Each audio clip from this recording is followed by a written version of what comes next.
The secret gives you anything you want: happiness, health, and wealth. You can have, do, or be anything you want. We can have whatever it is that we choose. I don't care how big it is. What kind of a house do you want to live in? Do you want to be a millionaire? What kind of a business do you want to have? Do you want more success? What do you really want? This is the great secret of life. The leaders in the past who had the secret wanted to keep the power and not share the power. They kept people ignorant of the secret. People went to work, they did their job, they came home. They were on a treadmill with no power, because the secret was kept in the few. Throughout history there have been many who coveted the knoll edge of the secret, and there have been many who found a way of spreading this knowledge to the world. I've seen many miracles take place in people's lives. Financial miracles, miracles of physical healing, mental healing, healing of relationships. All of this happened because of knowing how to apply the secret. You've probably been sitting there wondering, what is the secret? He'll tell you how I've come to understand it. We all work with one infinite power. We all guide ourselves by exactly the same laws. The natural laws of the universe are so precise that we don't even have any difficulty building spaceships. We can send people to the moon, and we can time the landing with the precision of a fraction of a second. Wherever you are, India, Australia, New Zealand, Stockholm, London, Toronto, Montreal, or New York, we're all working with one power. One law. It's attraction. The secret is the law of attraction. Everything that's coming into your life you are attracting into your life. And it's attracted to you by virtue of the images you're holding in your mind. It's what you're thinking. Whatever is going on in your mind you are attracting to you. Every thought of yours is a real thing, a force. The greatest teachers who have ever lived have told us that the law of attraction is the most powerful law in the universe. Poets such as William Shakespeare, Robert Browning, and William Blake delivered it in their poetry.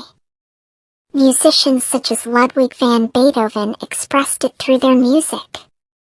Artists such as Leonardo da Vinci depicted it in their paintings. Great thinkers including Socrates, Plato, Ralph Waldo Emerson, Pythagoras, Sir Francis Bacon, Sir Isaac Newton, Johann Wolfgang von Goethe, and Victor Hugo shared it in their writings and teachings. Their names have been immortalized, and their legendary existence has survived centuries. Religions, such as Hinduism, Hermetic traditions, Buddhism, Judaism, Christianity, and Islam, and civilizations, such as the ancient Babylonians and Egyptians, delivered it through their writings and stories. Recorded throughout the ages in all its forms, the law can be found in ancient writings through all the centuries. It was recorded in stone in 3000 BC. Even though some coveted this knowledge, and indeed they did, it has always been there for anyone to discover. The law began at the beginning of time. It has always been and will always be. It is the law that determines the complete order in the universe, every moment of your life, and every single thing you experience in your life. It doesn't matter who you are or where you are, the law of attraction is forming your entire life experience, and this all-powerful law is doing that through your thoughts. You are the one who calls the law of attraction into action, and you do it through your thoughts. In 1912, Charles Hunnell described the law of attraction as the greatest and the most infallible law upon which the entire system of creation depends. Wise people have always known this. You can go right back to the ancient Babylonians. They've always known this. It's a small select group of people. The ancient Babylonians and their great prosperity have been well documented by scholars. They are also known for creating one of the 7 wonders of the world, the Hanging Gardens of Babylon. Through their understanding and application of the laws of the universe, they became one of the wealthiest races in history. Why do you think that 1% of the population earns around 96% of all the money that's being earned? Do you think that's an accident? It's designed that way. They understand something. They understand the secret, and now you are being introduced to the secret. People who have drawn wealth into their lives use the secret, whether consciously or unconsciously. They think thoughts of abundance and wealth, and they do not allow any contradictory thoughts to take root in their minds. Their predominant thoughts are of wealth. They only know wealth, and nothing else exists in their minds. Whether they are aware of it or not, their predominant thoughts of wealth are what brought wealth to them. It is the law of attraction in action. A perfect example to demonstrate the secret and the law of attraction in action is this. You may know of people who acquired massive wealth, lost it all, and within a short time acquired massive wealth again. What happened in these cases, whether they knew it or not, is that their dominant thoughts were on wealth. That is how they acquired it in the first instance. Then they allowed fearful thoughts of losing the wealth to enter their minds, until those fearful thoughts of loss became their dominant thoughts. They tipped the scales from thinking thoughts of wealth to thinking thoughts of loss, and so they lost it all. Once they had lost it, however, the fear of loss disappeared, and they tipped the scales back with dominant thoughts of wealth. And wealth returned. The law responds to your thoughts, no matter what they may be. Likes attracts likes. The simplest way for me to look at the law of attraction is if I think of myself as a magnet, and I know that a magnet will attract to it. You are the most powerful magnet in the universe. You contain a magnetic power within you that is more powerful than anything in this world, and this unfathomable magnetic power is emitted through your thoughts. Basically put, the law of attraction says that like attracts like. But we're really talking at a level of thought. The law of attraction says like attracts like, and so as you think a thought, you are also attracting like thoughts to you. Here are more examples you may have experienced of the law of attraction in your life. Have you ever started to think about something you were not happy about, and the more you thought about it, the worse it seemed? That's because as you think one sustained thought, the law of attraction immediately brings more like thoughts to you. In a matter of minutes, you have gotten so many like unhappy thoughts coming to you that the situation seems to be getting worse. The more you think about it, the more upset you get. You may have experienced attracting like thoughts when you listened to a song, and then found that you couldn't get that song out of your head. The song just kept playing over and over in your mind. When you listened to that song, even though you may not have realized it, you gave your full attention and focus of thought to it. As you did that, you were powerfully attracting more like thoughts of that song, and so the law of attraction moved into action and delivered more thoughts of that song, over and over again. Our job as humans is to hold on to the thoughts of what we want, make it absolutely clear in our minds what we want, and from that we start to invoke one of the greatest laws in the universe, and that's the law of attraction. You become what you think about most, but you also attract what you think about most. Your life right now is a reflection of your past thoughts. That includes all the great things, and all the things you consider not so great. Since you attract to you what you think about most, it is easy to see what your dominant thoughts have been on every subject of your life, because that is what you have experienced. Until now. Now you are learning the secret, and with this knowledge, you can change everything. If you see it in your mind, you're going to hold it in your hand. If you can think about what you want in your mind, and make that your dominant thought, you will bring it into your life.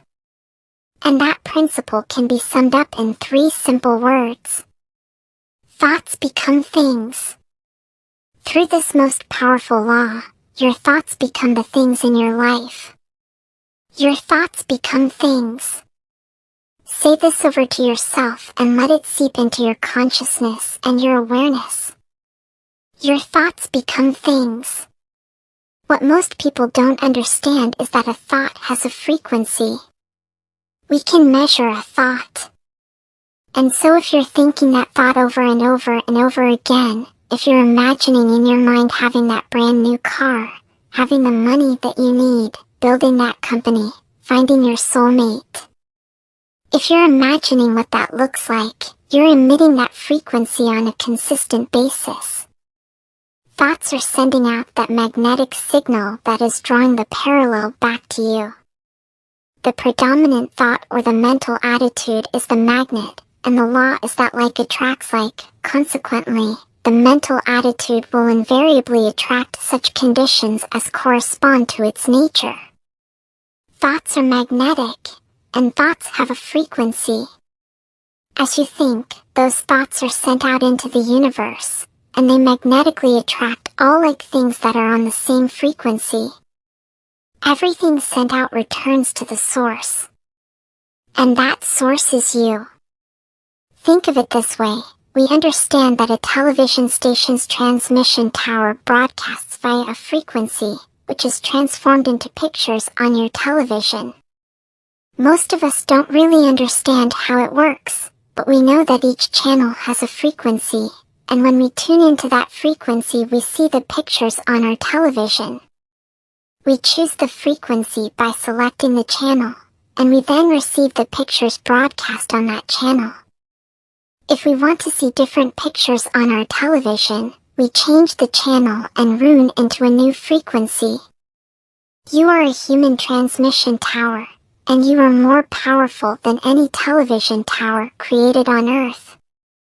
You are the most powerful transmission tower in the universe. Your transmission creates your life and it creates the world. The frequency you transmit reaches beyond cities, beyond countries, beyond the world. It reverberates throughout the entire universe. And you are transmitting that frequency with your thoughts. The pictures you receive from the transmission of your thoughts are not on a television screen in your living room, they are the pictures of your life. Your thoughts create the frequency, they attract like things on that frequency, and then they are broadcast back to you as your life pictures. If you want to change anything in your life, change the channel and change the frequency by changing your thoughts. The vibrations of mental forces are the finest and consequently the most powerful in existence. See yourself living in abundance and you will attract it. It works every time, with every person. As you think of yourself living in abundance, you are powerfully and consciously determining your life through the law of attraction. It's that easy. But then the most obvious question becomes, why isn't everybody living the life of their dreams? Attract the good instead of the bad. Here's the problem. Most people are thinking about what they don't want, and they're wondering why it shows up over and over again. The only reason why people do not have what they want is because they are thinking more about what they don't want than what they do want. Listen to your thoughts, and listen to the words you are saying. The law is absolute and there are no mistakes. An epidemic worse than any plague that humankind has ever seen has been raging for centuries. It is the don't want epidemic. People keep this epidemic alive when they predominantly think, speak, act, and focus on what they don't want. But this is the generation that will change history, because we are receiving the knowledge that can free us of this epidemic. It begins with you, and you can become a pioneer of this new thought movement by simply thinking and speaking about what you want. The law of attraction doesn't care whether you perceive something to be good or bad, or whether you don't want it, or whether you do want it. It's responding to your thoughts. So if you're looking at a mountain of debt, feeling terrible about it, that's the signal you're putting out into the universe. I feel really bad because of all this debt I've got. You're just affirming it to yourself. You feel it on every level of your being. That's what you're going to get more of. The law of attraction is a law of nature. It is impersonal, and it does not see good things or bad things. It is receiving your thoughts and reflecting back to you those thoughts as your life experience. The law of attraction simply gives you whatever it is you are thinking about. The law of attraction is really obedient. When you think of the things that you want, and you focus on them with all of your intention, then the law of attraction will give you exactly what you want every time. When you focus on the things that you don't want, I don't want to be late. These phrase, I don't want to be late, the law of attraction doesn't hear that you don't want it. It manifests the things that you're thinking of, and so it's going to show up over and over and over again. The law of attraction is not biased to wants or don't wants. When you focus on something, no matter what it happens to be, you really are calling that into existence. When you focus your thoughts on something you want, and you hold that focus, you are in that moment summoning what you want with the mightiest power in the universe. The law of attraction doesn't compute don't or not or no, or any other words of negation. As you speak words of negation, this is what the law of attraction is receiving. I don't want to spill something on this outfit. I want to spill something on this outfit, and I want to spill more things. I don't want a bad haircut. I want bad haircuts. I don't want to be delayed. I want delays. I don't want that person to be rude to me. I want that person and more people to be rude to me. I don't want the restaurant to give away our table. I want restaurants to give away our tables. I don't want these shoes to hurt. I want shoes to hurt. I can't handle all this work. I want more work than I can handle. I don't want to catch the flu. I want the flu, and I want to catch more things. I don't want to argue. I want more arguing. Don't speak to me like that. I want you to speak to me like that, and I want other people to speak to me like that. The law of attraction is giving you what you are thinking about, period. The law of attraction is always working, whether you believe it or understand it or not. The law of attraction is the law of creation. Quantum physicists tell us that the entire universe emerged from thought. You create your life through your thoughts and the law of attraction, and every single person does the same. It doesn't just work if you know about it. It has always been working in your life and every other person's life throughout history. When you become aware of this great law, then you become aware of how incredibly powerful you are, to be able to think your life into existence. It's working as much as you're thinking. Anytime your thoughts are flowing, the law of attraction is working. When you're thinking about the past, the law of attraction's working. When you're thinking about the present or the future, the law of attraction is working. It's an ongoing process. You don't press pause. You don't press stop. It is forever in action, as your thoughts are. Whether we realize it or not, we are thinking most of the time. If you are speaking or listening to someone, you are thinking. If you are reading the newspaper or watching television, you are thinking. When you recall memories from your past, you are thinking. When you are considering something in your future, you are thinking. When you are driving, you are thinking. When you are getting ready in the morning, you are thinking. For many of us, the only time we are not thinking is when we are asleep. However, the forces of attraction are still operating on our last thoughts as we fall asleep. Make your last thoughts before going to sleep good thoughts. Creation is always happening. Every time an individual has a thought, or a prolonged chronic way of thinking, they're in the creation process. Something is going to manifest out of those thoughts. What you are thinking now is creating your future life. You create your life with your thoughts. Because you are always thinking, you are always creating. What you think about the most or focus on the most is what will appear as your life. Like all the laws of nature, there is utter perfection in this law. You create your life. Whatever you sow, you reap. Your thoughts are seeds, and the harvest you reap will depend on the seeds you plant. If you are complaining, the law of attraction will powerfully bring into your life more situations for you to complain about. If you are listening to someone else complain and focusing on that, sympathizing with them, agreeing with them, in that moment, you are attracting more situations to yourself to complain about. The law is simply reflecting and giving back to you exactly what you are focusing on with your thoughts. With this powerful knowledge, you can completely change every circumstance and event in your entire life by changing the way you think. I had a student named Robert, who was taking an online course I have, part of which entails email access to me. Robert was gay. He outlined all of the grim realities of his life in his emails to me. In his job, his coworkers ganged up on him.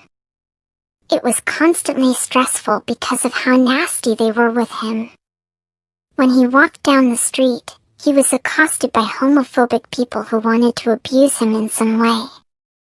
He wanted to become a stand-up comedian, and when he did his stand-up comedy job, everybody heckled him about being gay. His whole life was one of unhappiness and misery, and it all focused around being attacked because he was gay. I began to teach him that he was focusing on what he did not want. I directed him back to his email that he sent me and said, "Read it again. Look at all the things you do not want that you're telling me about. I can tell you're very passionate about this, and when you focus on something with a lot of passion, it makes it happen even faster." Then he started taking this thing about focusing on what you want to heart, and he began really trying it.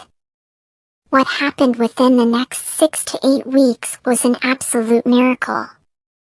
All the people in his office who had been harassing him either transferred to another department, quit working at the company, or started completely leaving him alone. He began to love his job. When he walked down the street, nobody harassed him anymore. They just weren't there.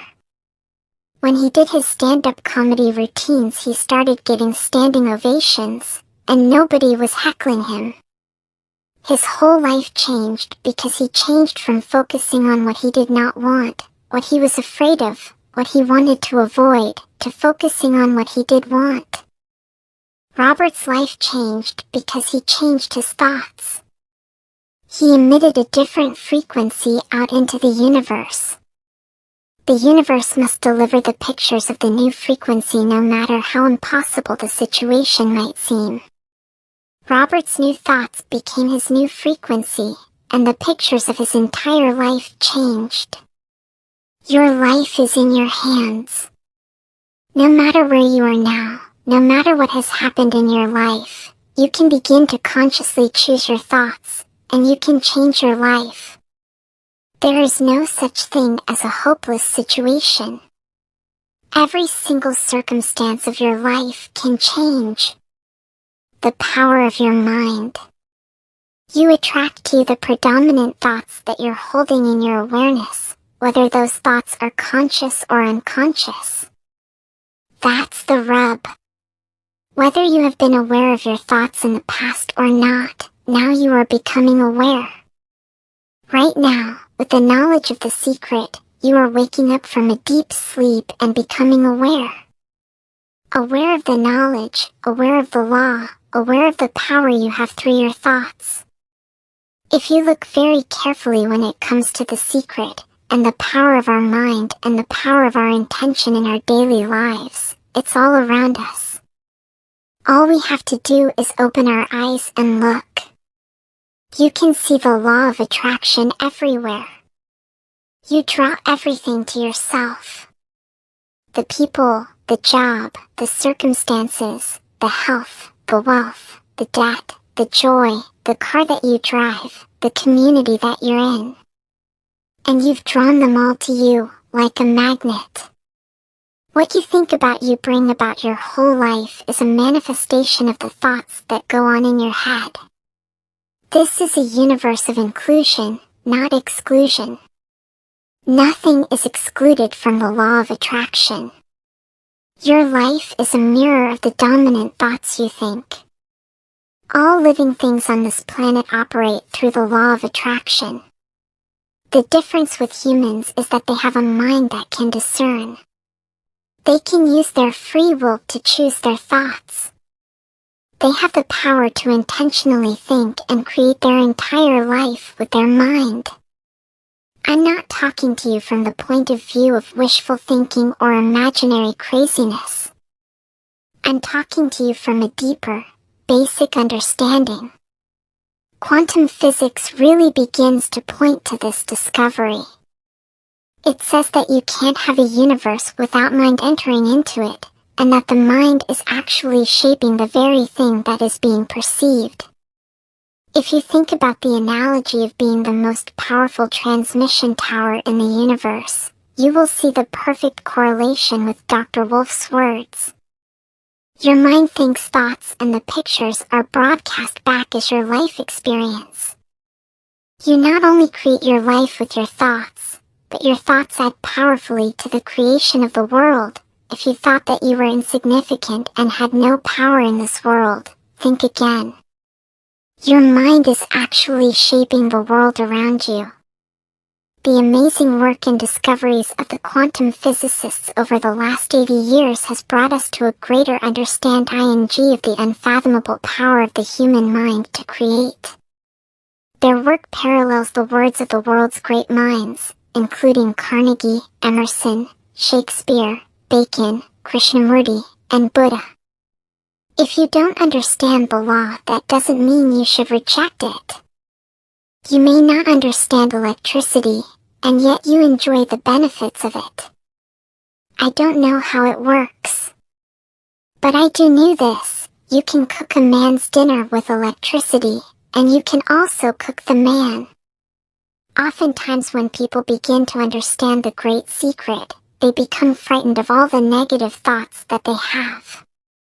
They need to be aware that it has been scientifically proven that an affirmative thought is hundreds of times more powerful than a negative thought. That eliminates a degree of worry right there.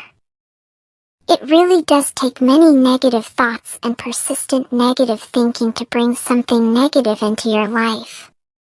However, if you persist in thinking negative thoughts over a period of time, they will appear in your life.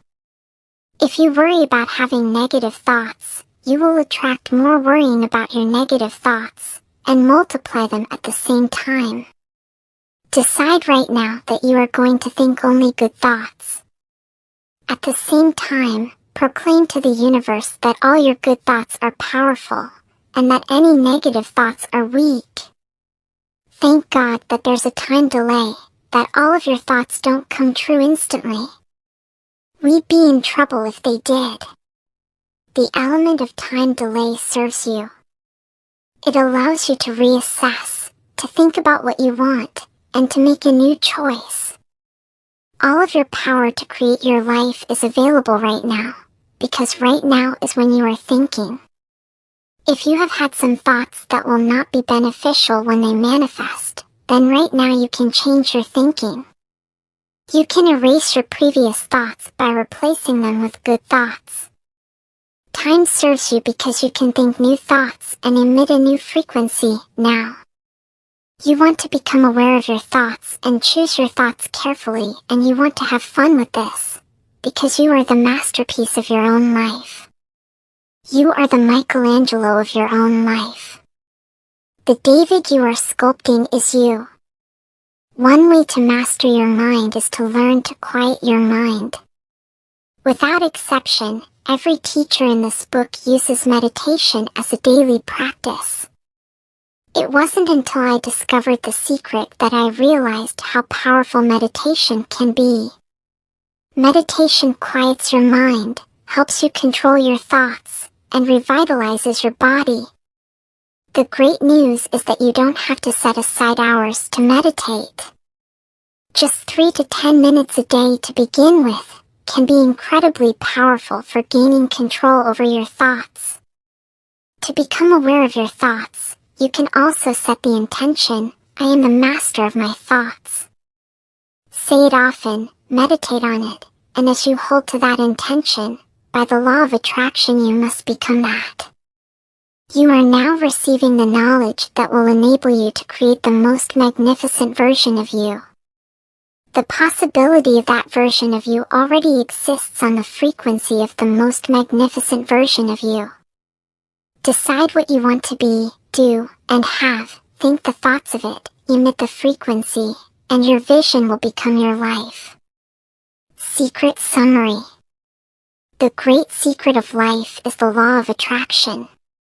The law of attraction says like attracts like, so when you think a thought, you are also attracting like thoughts to you. Thoughts are magnetic, and thoughts have a frequency. As you think thoughts, they are sent out into the universe, and they magnetically attract all like things that are on the same frequency. Everything sent out returns to the source, you. You are like a human transmission tower, transmitting a frequency with your thoughts. If you want to change anything in your life, change the frequency by changing your thoughts. Your current thoughts are creating your future life. What you think about the most or focus on the most will appear as your life. Your thoughts become things. The secret made simple. We live in a universe in which there are laws, just as there is a law of gravity. If you fail off a building, it doesn't matter if you're a good person or a bad person, you're going to hit the ground. The law of attraction is a law of nature. It is as impartial and impersonal as the law of gravity is. It is precise, it is exact. Everything that surrounds you right now in your life, including the things you're complaining about, you've attracted. Now I know at first blush that's going to be something that you hate to hear. You're going to immediately say, I didn't attract the car accident. I didn't attract this particular client who gives me a hard time. I didn't particularly attract the debt. And I'm here to be a little bit in your face and to say, yes, you did attract it. This is one of the hardest concepts to get, but once you've accepted it, it's life transforming. Often when people first hear this part of the secret, they recall events in history where masses of lives were lost, and they find it incomprehensible that so many people could have attracted themselves to the event. By the law of attraction, they had to be on the same frequency as the event. It doesn't necessarily mean they thought of that exact event, but the frequency of their thoughts matched the frequency of the event.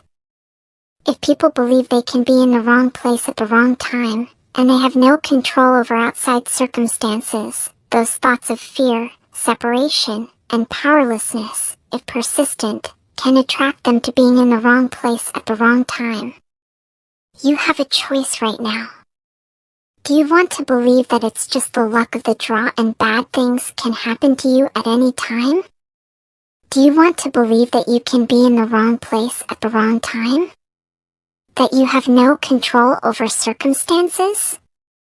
Or do you want to believe and know that your life experience is in your hands and that only all good can come into your life because that is the way you think? You have a choice, and whatever you choose to think will become your life experience. Nothing can come into your experience unless you summon it through persistent thoughts. Most of us attract by default. We just think that we don't have any control over it. Our thoughts and feelings are on autopilot, and so everything is brought to us by default. No one would ever deliberately attract anything unwanted. Without the knowledge of the secret, it is easy to see how some unwanted things may have occurred in your life or other people's lives.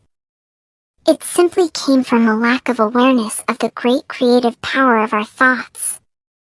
Now, if this is your first time to hear this, it may feel like, oh, I have to monitor my thoughts? This is going to be a lot of work. It will seem like that at first, but that's where the fun begins. The fun is that there are many shortcuts to the secret, and you get to choose the shortcuts that work best for you. Read on, and you'll see how. It's impossible to monitor every thought we have. Researchers tell us that we have about 60,000 thoughts a day. Can you imagine how exhausted you'd feel trying to control all 60,000 of those thoughts? Fortunately, there's an easier way, and it's our feelings. Our feelings let us know what we're thinking. The importance of feelings cannot be overstated. Your feelings are your greatest tool to help you create your life. Your thoughts are the primary cause of everything. Everything else you see and experience in this world is a fact, and that includes your feelings. The cause is always your thoughts. The emotions are an incredible gift that we have to let us know what we're thinking. Your feelings tell you very quickly what you're thinking. Think about when your feelings suddenly took a dive, maybe when you heard some bad news. That feeling in your stomach or solar plexus was instant. So your feelings are an immediate signal for you to know what you are thinking. You want to become aware of how you're feeling, and get in tune with how you're feeling, because it is the fastest way for you to know what you're thinking. You have two sets of feelings, good feelings and bad feelings. And you know the difference between the two because one makes you feel good, and the other makes you feel bad. It's the depression, it's the anger, it's the resentment, it's the guilt. It's those feelings that don't make you feel empowered. Those are the bad feelings. No one can tell you whether you are feeling good or bad, because you are the only one who knows how you're feeling at any time. If you're not sure how you're feeling, just ask yourself, how am I feeling? You can stop and ask this question often during the day, and as you do, you will become more aware of how you're feeling. The most important thing for you to know is that it is impossible to feel bad and at the same time be having good thoughts. That would defy the law, because your thoughts cause your feelings. If you are feeling bad, it is because you are thinking thoughts that are making you feel bad. Your thoughts determine your frequency, and your feelings tell you immediately what frequency you are on. When you are feeling bad, you are on the frequency of drawing more bad things. The law of attraction must respond by broadcasting back to you more pictures of bad things and things that will make you feel bad. As you feel bad, and don't make any effort to change your thoughts and feel better, you are in effect saying, bring me more circumstances that will make me feel bad. Bring it on! The flip side to that is that you have good emotions and good feelings. You know when they come because they make you feel good. Excitement, joy, gratitude, love. Imagine if we could feel that way every day. When you celebrate the good feelings, you'll draw to you more good feelings, and things that make you feel good. It's really so simple. What am I attracting right now? Well, how do you feel? I feel good. Well, good. Keep doing that. It is impossible to feel good and at the same time be having negative thoughts. If you are feeling good, it is because you are thinking good thoughts.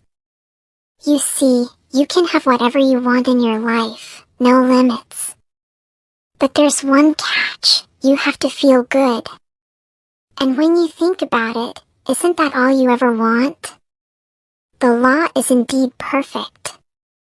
If you're feeling good, then you're creating a future that's on track with your desires. If you're feeling bad, you're creating a future that's off track with your desires. As you go about your day, the law of attraction is working in every second. Everything we think and feel is creating our future.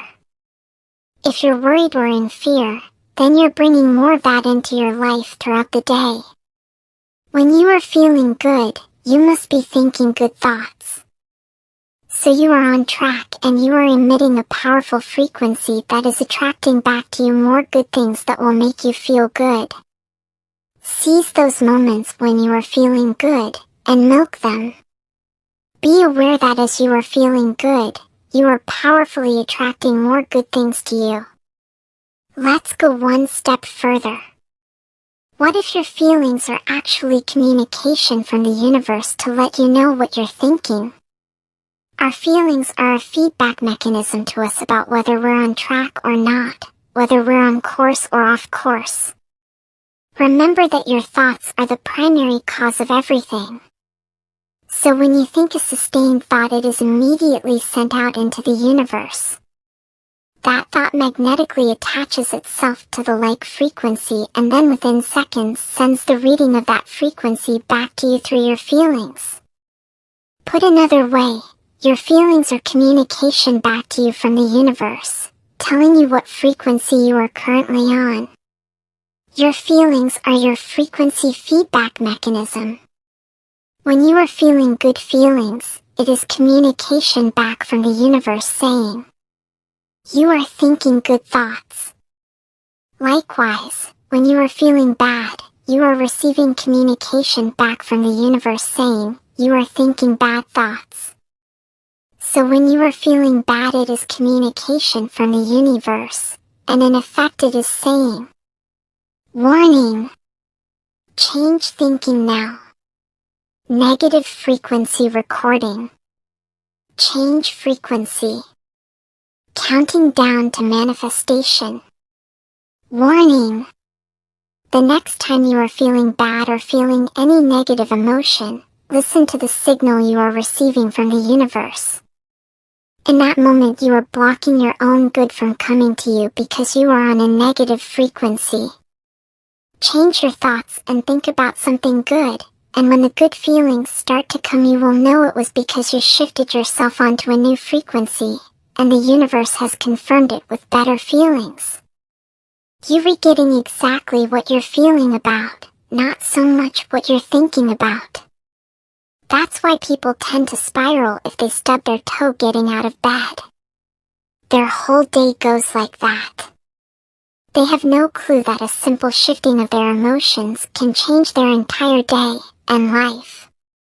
If you start out having a good day and you're in that particular happy feeling, as long as you don't allow something to change your mood, you're going to continue to attract, by the law of attraction, more situations and people that sustain that happy feeling. We all have experienced those days or times when one thing after another goes wrong. The chain reaction began with one thought, whether you were aware of it or not. The one bad thought attracted more bad thoughts, the frequency locked in, and eventually something went wrong. Then as you reacted to that one thing wrong, you attracted more things going wrong. Reactions just attract more of the same, and the chain reaction must keep occurring until you move yourself off that frequency by intentionally changing your thoughts. You can shift your thoughts to what you want, receive confirmation through your feelings that you changed your frequency, and the law of attraction will grab hold of that new frequency and send it back to you as the new pictures of your life. Now here is where you can harness your feelings and use them to turbocharge what you want in your life. You can purposefully use your feelings to transmit an even more powerful frequency by adding feeling to what you are wanting. Love, the greatest emotion. The principle of feeling good applies to your family, pets, for instance. Animals are wonderful because they put you in a great emotional state. When you feel love for your pet, that great state of love will bring goodness into your life. And what a gift that is! It is the combination of thought and love which forms the irresistible force of the law of attraction. There is no greater power in the universe than the power of love. The feeling of love is the highest frequency you can emit. If you could wrap every thought in love, if you could love everything and everyone, your life would be transformed. In fact, some of the great thinkers of the past referred to the law of attraction as the law of love. And if you think about it, you will understand why. If you think unkind thoughts about someone else, you will experience those unkind thoughts manifested. You cannot harm another with your thoughts, you only harm you. If you think thoughts of love, guess who receives the benefits? You. So if your predominant state is love, the law of attraction or the law of love responds with the mightiest force because you are on the highest frequency possible. The greater the love you feel and emit, the greater the power you are harnessing. The principle which gives the thought the dynamic power to correlate with its object, and therefore to master every adverse human experience, is the law of attraction, which is another name for love. This is an eternal and fundamental principle inherent in all things, in every system of philosophy, in every religion and in every science. There is no getting away from the law of love. It is feeling that imparts vitality to thought. Feeling is desire and desire is love. Thought impregnated with love becomes invincible. Once you begin to understand and truly master your thoughts and feelings, that's when you see how you create your own reality. That's where your freedom is. That's where all your power is. Marcy Shimoff shared a wonderful quote from the great Albert Einstein. The most important question any human being can ask themselves is this a friendly universe? Knowing the law of attraction, the only answer to give is, yes, the universe is friendly. Why? Because when you answer in this way, by the law of attraction you must experience that. Albert Einstein posed this powerful question because he knew the secret. He knew by asking the question it would force us to think and make a choice. He gave us a great opportunity, just by posing the question. To take Einstein's intention even further, you can affirm and proclaim. This is a magnificent universe. The universe is bringing all good things to me. The universe is conspiring for me in all things. The universe is supporting me in everything I do. The universe meets all my needs immediately. Know that this is a friendly universe. Since I learned the secret and started applying it to my life has truly become magical. I think the kind of life that everybody dreams of is one I live on a day-to-day basis. I live in a $4.5 million mansion. I have a wife to die for. I get to vacation in all the fabulous spots of the world. I've climbed mountains. I've explored. I've been on safaris. And all of this happened, and continues to happen, because of knowing how to apply the secret. Life can be absolutely phenomenal, and it should be, and it will be, when you start using the secret. This is your life, and it's been waiting for you to discover it. Up until now you may have been thinking that life is hard and a struggle, and so by the law of attraction you will have experienced life as hard and a struggle. Begin right now to shout to the universe, life is so easy. Life is so good. All good things come to me. There is a truth deep down inside of you that has been waiting for you to discover it, and that truth is this: you deserve all good things life has to offer. You know that inherently, because you feel awful when you are experiencing the lack of good things. All good things are your birthright. You are the creator of you, and the law of attraction is your magnificent tool to create whatever you want in your life. Welcome to the magic of life, and the magnificence of you. Secret summaries. The law of attraction is a law of nature. It is as impartial as the law of gravity. Nothing can come into your experience unless you summon it through persistent thoughts. To know what you're thinking, ask yourself how you are feeling. Emotions are valuable tools that instantly tell us what we are thinking. It is impossible to feel bad and at the same time have good thoughts.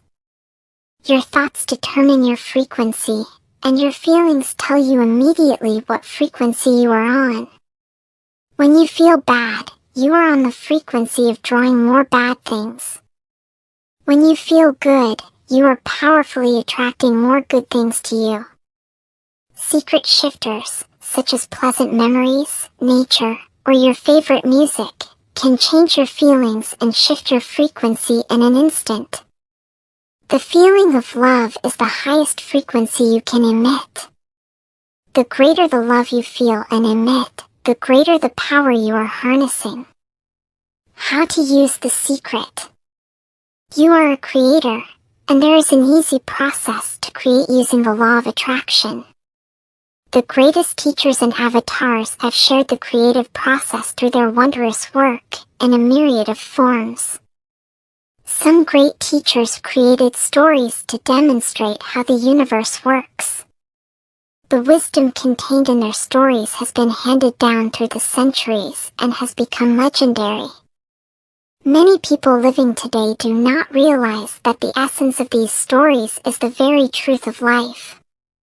If you think about Aladdin and his lamp, Aladdin picks up the lamp, dusts it off, and out pops the genie. The genie always says one thing: "Your wish is my command." The story now goes that there are 3 wishes, but if you trace the story back to its origins, there's absolutely no limit whatsoever to the wishes. Think about that one. Now, let's take this metaphor and apply it to your life. Remember, Aladdin is the one who always asks for what he wants. Then you've got the universe at large, which is the genie. Traditions have called it so many things: your holy guardian angel, your higher self. We can put any label on it, and you choose the one that works best for you, but every tradition has told us there's something bigger than us. And the genie always says one thing: "Your wish is my command." This wonderful story demonstrates how your whole life and everything in it has been created by you. The genie has simply answered your every command. The genie is the law of attraction, and it is always present and always listening to everything you think, speak, and act. The genie assumes that everything you think about, you want. That everything you speak about, you want. That everything you act upon is what you want. You are the master of the universe, and the genie is there to serve you. The genie never questions your commands. You think it, and the genie immediately begins to leverage the universe, through people, circumstances, and events, to fulfill your wish. The creative process. The first step is to ask. Make a command to the universe. Let the universe know what you want. The universe responds to your thoughts. What do you really want? Sit down and write it out on a piece of paper. Write it in the present tense. You might begin by writing, "I am so happy and grateful now that." And then explain how you want your life to be, in every area. You get to choose what you want, but you must get clear about what you want. This is your work. If you're not clear, then the law of attraction cannot bring you what you want.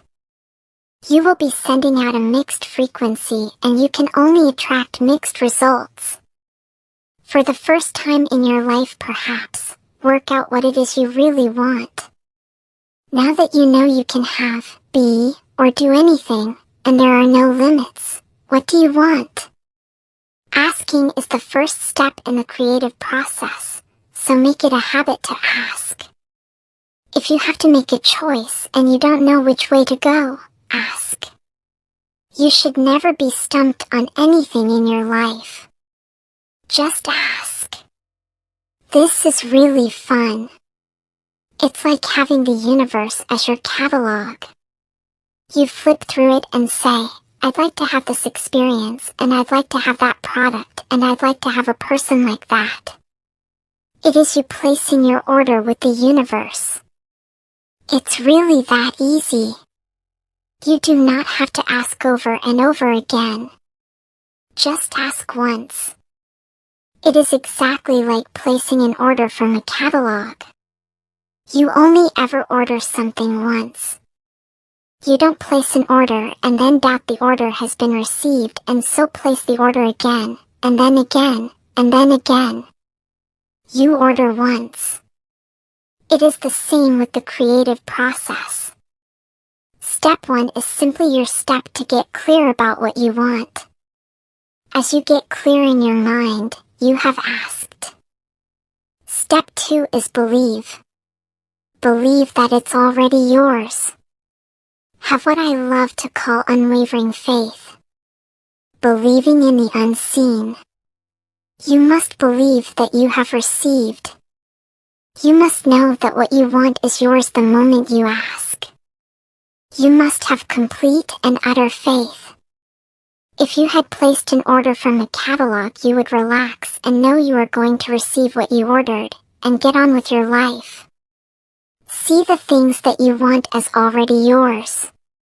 Know that they will come to you at need. Then let them come. Don't fret and worry about them. Don't think about your lack of them.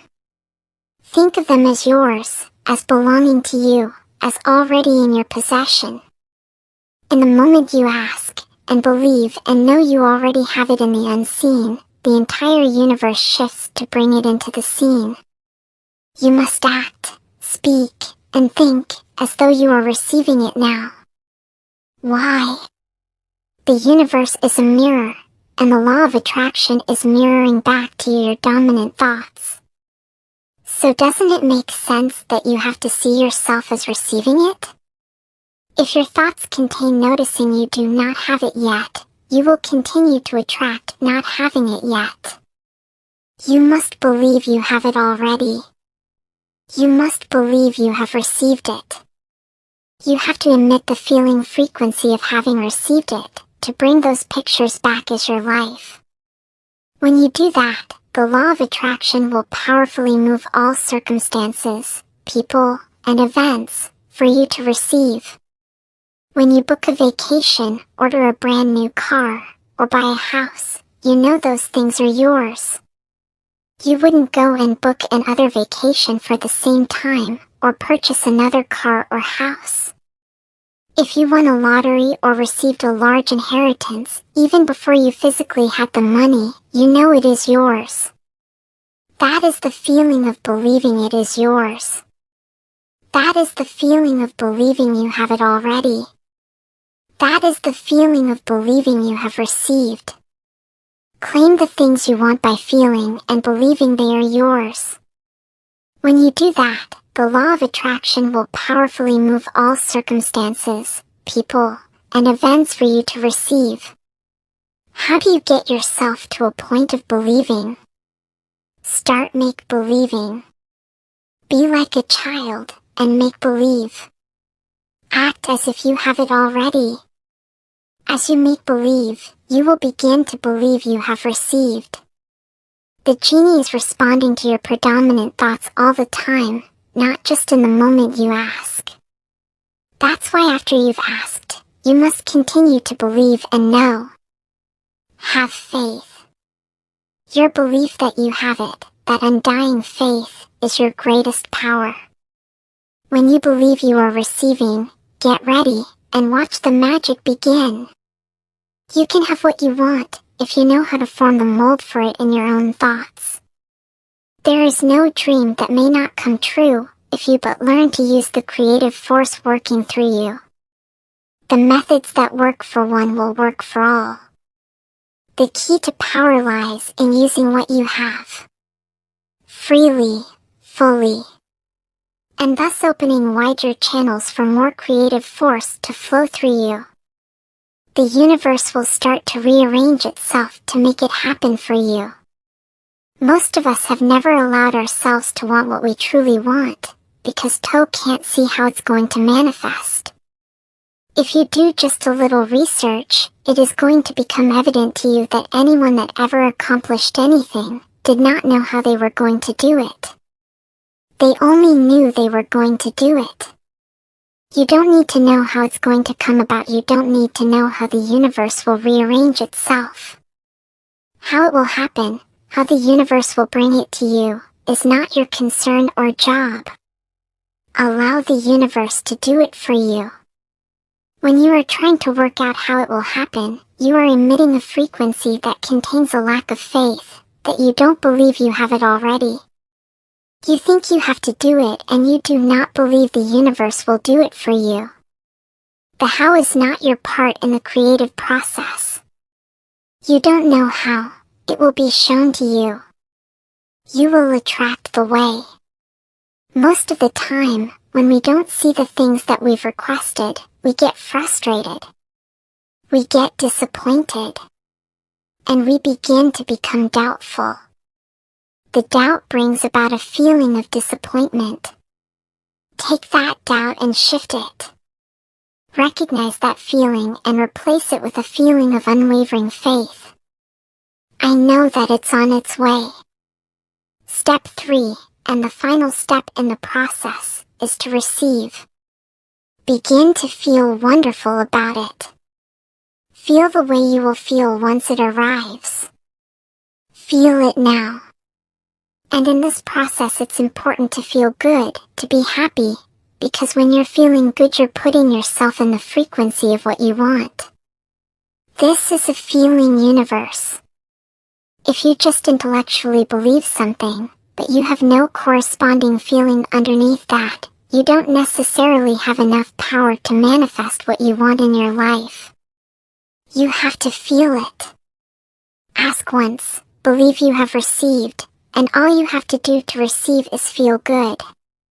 When you are feeling good, you are on the frequency of receiving. You are on the frequency of all good things coming to you, and you will receive what you have asked for. You wouldn't ask for anything unless it was going to make you feel good in the receiving of it, would you? So get yourself on the feel-good frequency, and you will receive. A fast way to get yourself on that frequency is to say, I am receive ing now. I am receiving all the good in my life, now. I am receiving, fill in your desire, now. And feel it. Feel it as though you have received.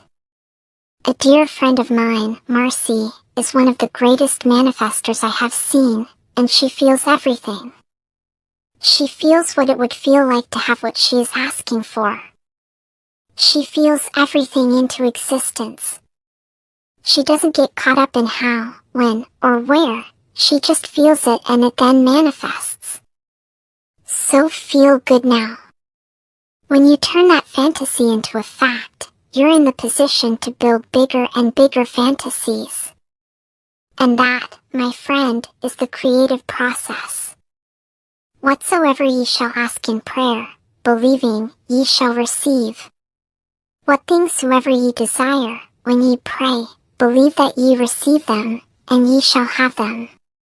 The law of attraction, the study and practice of the law of attraction, is just figuring out what will help you generate the feelings of having it now. Go test drive that car.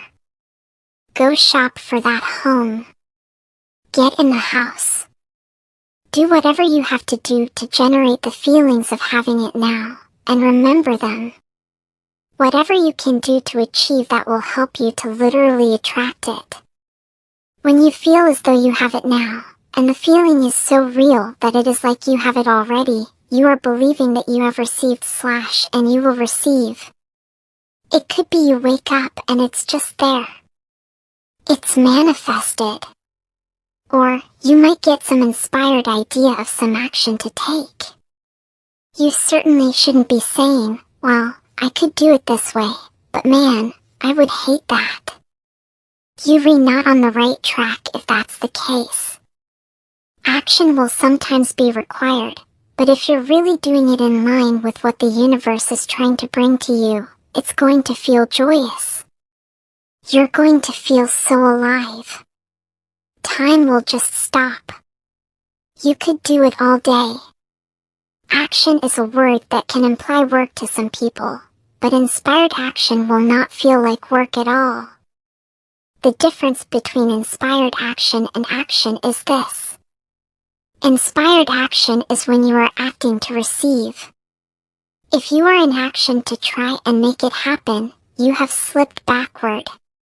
Inspired action is effortless, and it feels wonderful because you are on the frequency of receiving. Imagine life as a fast-moving river. When you are acting to make something happen, it will feel as if you are going against the current of the river. It will feel hard and like a struggle. When you are ing to receive from the universe, you will feel as if you are flowing with the current of the river. It will feel effortless. That is the feel ing of inspired action, and of being in the flow of the universe and life. Sometimes you will not even be aware you used action until after you've received, because the acting felt so good. You will then look back and see the wonder and matrix of how the universe carried you to what you wanted, and also brought what you wanted to you. The universe likes speed. Don't delay. Don't second guess. Don't doubt. When the opportunity is there, when the impulse is there, when the intuitive nudge from within is there, act. That's your job. And that's all you have to do. Trust your instincts. It's the universe inspiring you. It's the universe communicating with you on the receiving frequency. If you have an intuitive or instinctive feeling, follow it, and you will find that the universe is magnetically moving you to receive what you asked for. You will attract everything that you require. If it's money you need, you will attract it. If it's people you need, you'll attract it. If it's a certain book you need, you'll attract it. You've got to pay attention to what you're attracted to, because as you hold images of what you want, you're going to be attracted to things and they're going to be attracted to you. But it literally moves into physical reality with and through you. And it does that by law. Remember that you are a magnet, attracting everything to you. When you have gotten clear in your mind about what you want, you have become a magnet to draw those things to you, and those things you want are magnetized to you in return. The more you practice and begin to see the law of attraction bringing things to you, the greater the magnet you will become, because you will add the power of faith, belief, and knowing. You can start with nothing, and out of nothing and out of no way, a way will be made. All you require is you, and your ability to think things into being. Everything that has been invented and created throughout the history of humankind began with one thought.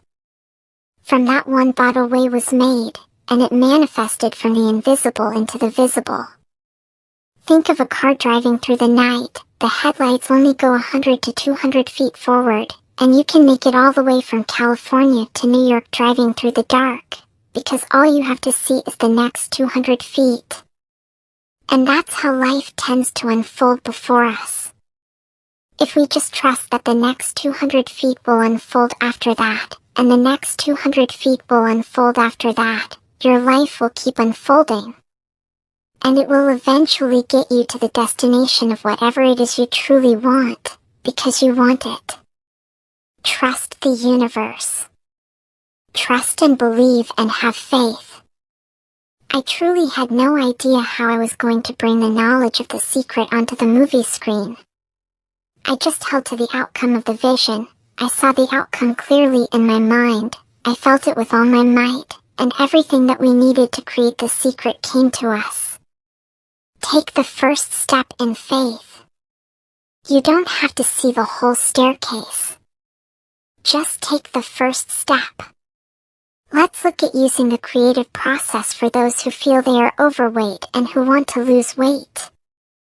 The first thing to know is that if you focus on losing weight, you will attract back having to lose more weight, so get having to lose weight out of your mind. It's the very reason why diets don't work. Because you are focused on losing weight, you must attract back continually having to lose weight. The second thing to know is that the condition of being overweight was created through your thought to it. To put it in the most basic terms, if someone is overweight, it came from thinking fat thoughts, whether that person was aware of it or not. A person cannot think thin thoughts and be fat. It completely defies the law of attraction. Whether people have been told they have a slow thyroid, a slow metabolism, or their body size is hereditary, these are all disguises for thinking fat thoughts. If you accept any of those conditions as applicable to you, and you believe it, it must become your experience, and you will continue to attract being overweight.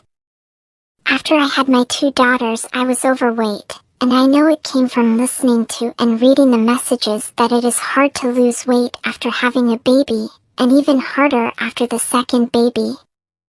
I summoned exactly that to me with those fat thoughts, and it became my experience.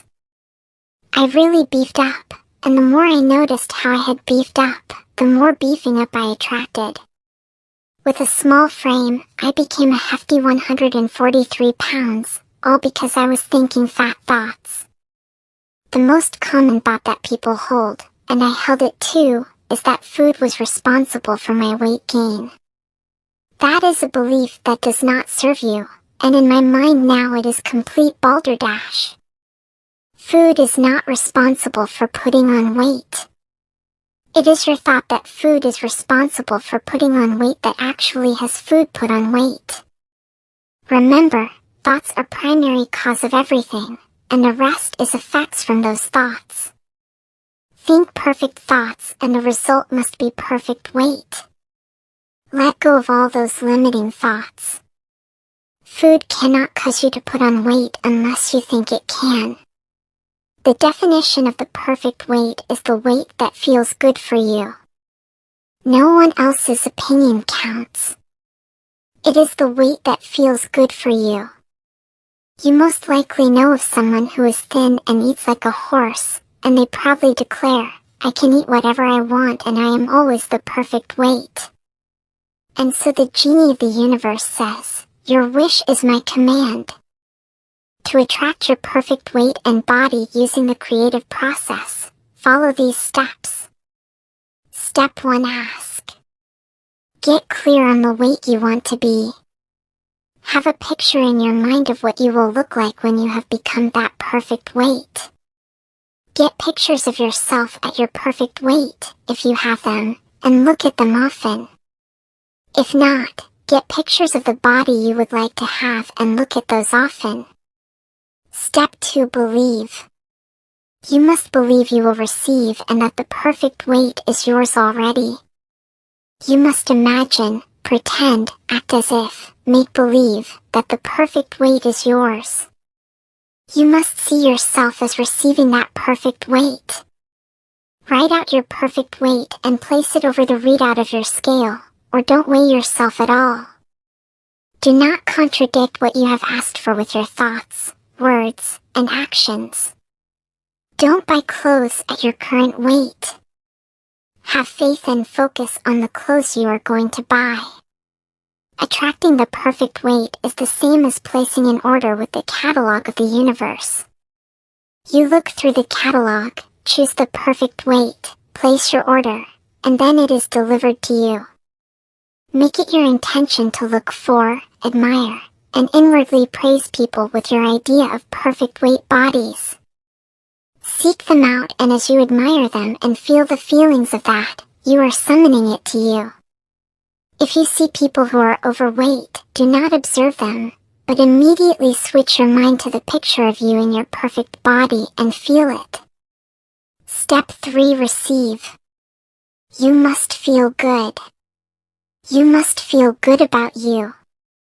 This is important, because you cannot attract your perfect weight if you feel bad about your body now.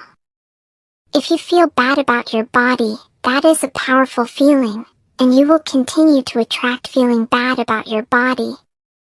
You will never change your body if you are critical of it and find fault with it, and in fact you will attract more weight to you. Praise and bless every square inch of your body. Think about all the perfect things about you. As you think perfect thoughts, as you feel good about you, you are on the frequency of your perfect weight, and you are summoning perfection. Wallace Wattles shares a wonderful tip about eating in one of his books. He recommends that when you eat, make sure you are entirely focused on the experience of chewing the food.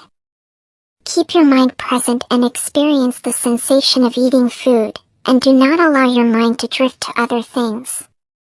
Be present in your body and enjoy all the sensations of chewing the food in your mouth and swallowing it. Try it the next time you are eating.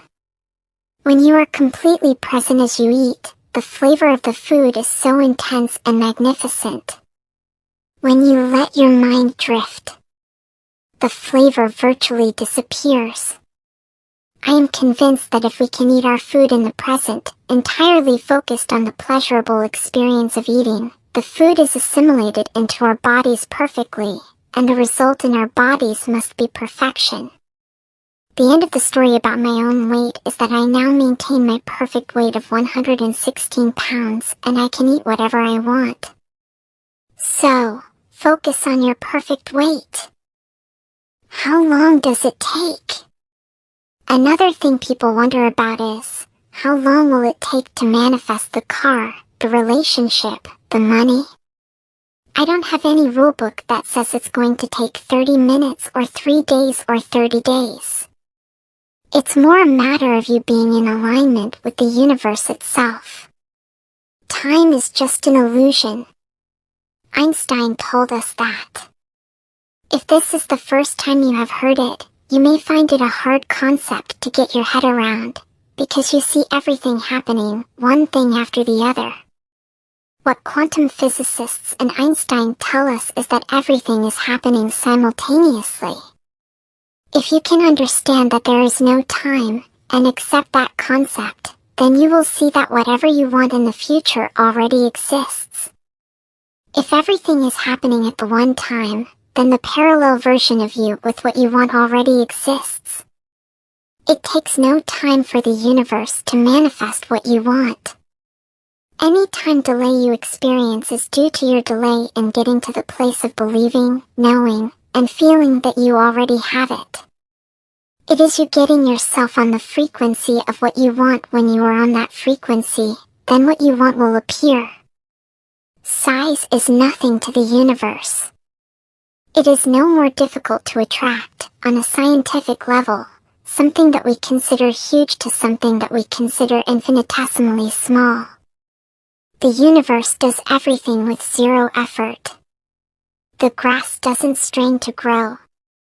It's effortless. It's just this great design. It's all about what's going on in your mind. It's about what we put in place, saying, this is big, it's going to take some time. And, this is small. I'll give it an hour. Those are our rules that we define. There are no rules according to the universe. You provide the feelings of having it now. It will respond, whatever it is. There is no time for the universe, and there is no size for the universe. It is as easy to manifest $1 as it is to manifest $1,000,000. It is the same process, and the only reason why one may come faster and the other may take longer is because you thought that $1,000,000 was a lot of money and that $1 was not very much. Some people have an easier time with little things, and so we sometimes say start with something small, like a cup of coffee. Make it your intention to attract a cup of coffee today. Hold an image of talking to an old friend that you haven't seen for a long time. Somehow or another somebody's going to start talking to you about that person. That person's going to phone you or you'll get a letter from her. Starting with something small is an easy way to experience the law of attraction with your own eyes. Let me share a story with you of a young man who did exactly that. He watched The Secret and he decided to start with something small. He created a picture of a feather in his mind and he made sure this feather was unique. He created particular markings on the feather so he would know without any doubt that if he saw this feather, it had come to him through his intentional use of the law of attraction. 2 days later, he was about to walk into a high-rise building on a street in New York City. He said he did not know why, but he just happened to look down. There at his feet, at the entrance to a high-rise building in New York City, was the feather.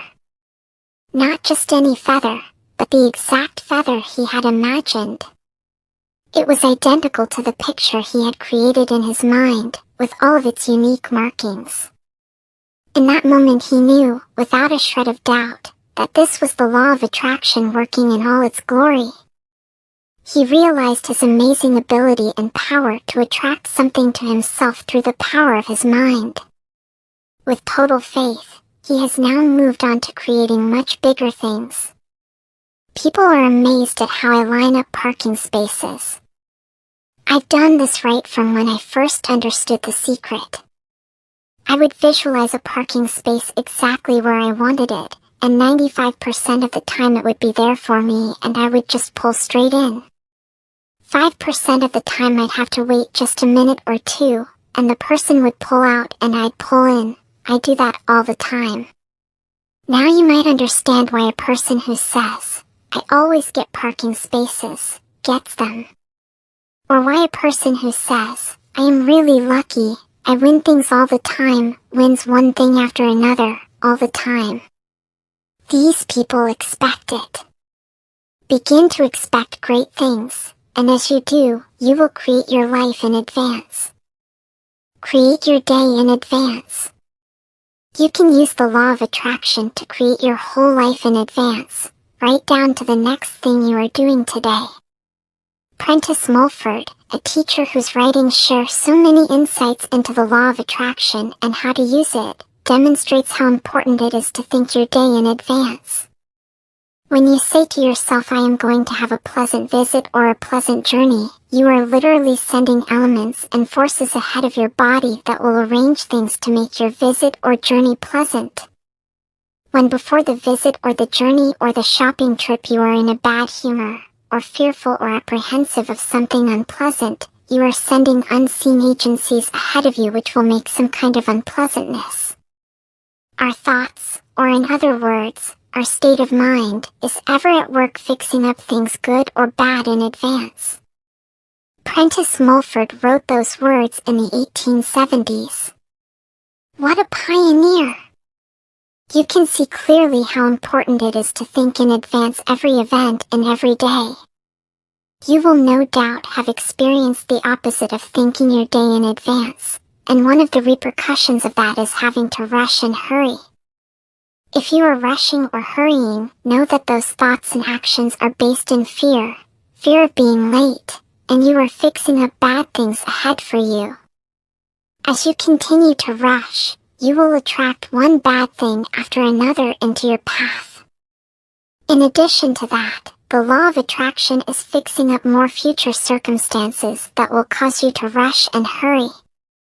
You must stop and move yourself off that frequency. Take a few moments and shift yourself if you don't want to summon bad things to you. Many people, particularly in Western societies, chase time and complain that they don't have enough time. Well, as someone says that they don't have enough time, so it must be by the law of attraction. If you have been chasing your tail with thoughts of not having enough time, from now on declare emphatically, I have more than enough time, and change your life. You can also turn waiting into a powerful time to create your future life. Next time you are in a situation where you are waiting, seize that time and imagine having all the things you want. You can do this anywhere, anytime. Turn every life situation into a positive one. Make it a daily habit to determine every event in your life in advance, through your thoughts. Set the universal forces ahead of you in everything you do and everywhere you go, by thinking the way you want it to go in advance. Then you are creating your life intentionally. Secret summaries. Like Aladdin's genie, the law of attraction grants our every command. The creative process helps you create what you want in 3 simple steps: ask, believe, and receive. Asking the universe for what you want is your opportunity to get clear about what you want. As you get clear in your mind, you have asked. Believing involves acting, speaking, and thinking as though you have already received what you've asked for. When you emit the frequency of having received it, the law of attraction moves people, events, and circumstances for you to receive. Receiving involves feeling the way you will feel once your desire has manifested. Feeling good now puts you on the frequency of what you want. To lose weight, don't focus on losing weight. Instead, focus on your perfect weight. Feel the feelings of your perfect weight, and you will summon it to you. It takes no time for the universe to manifest what you want. It is as easy to manifest $1 as it is to manifest $1 million.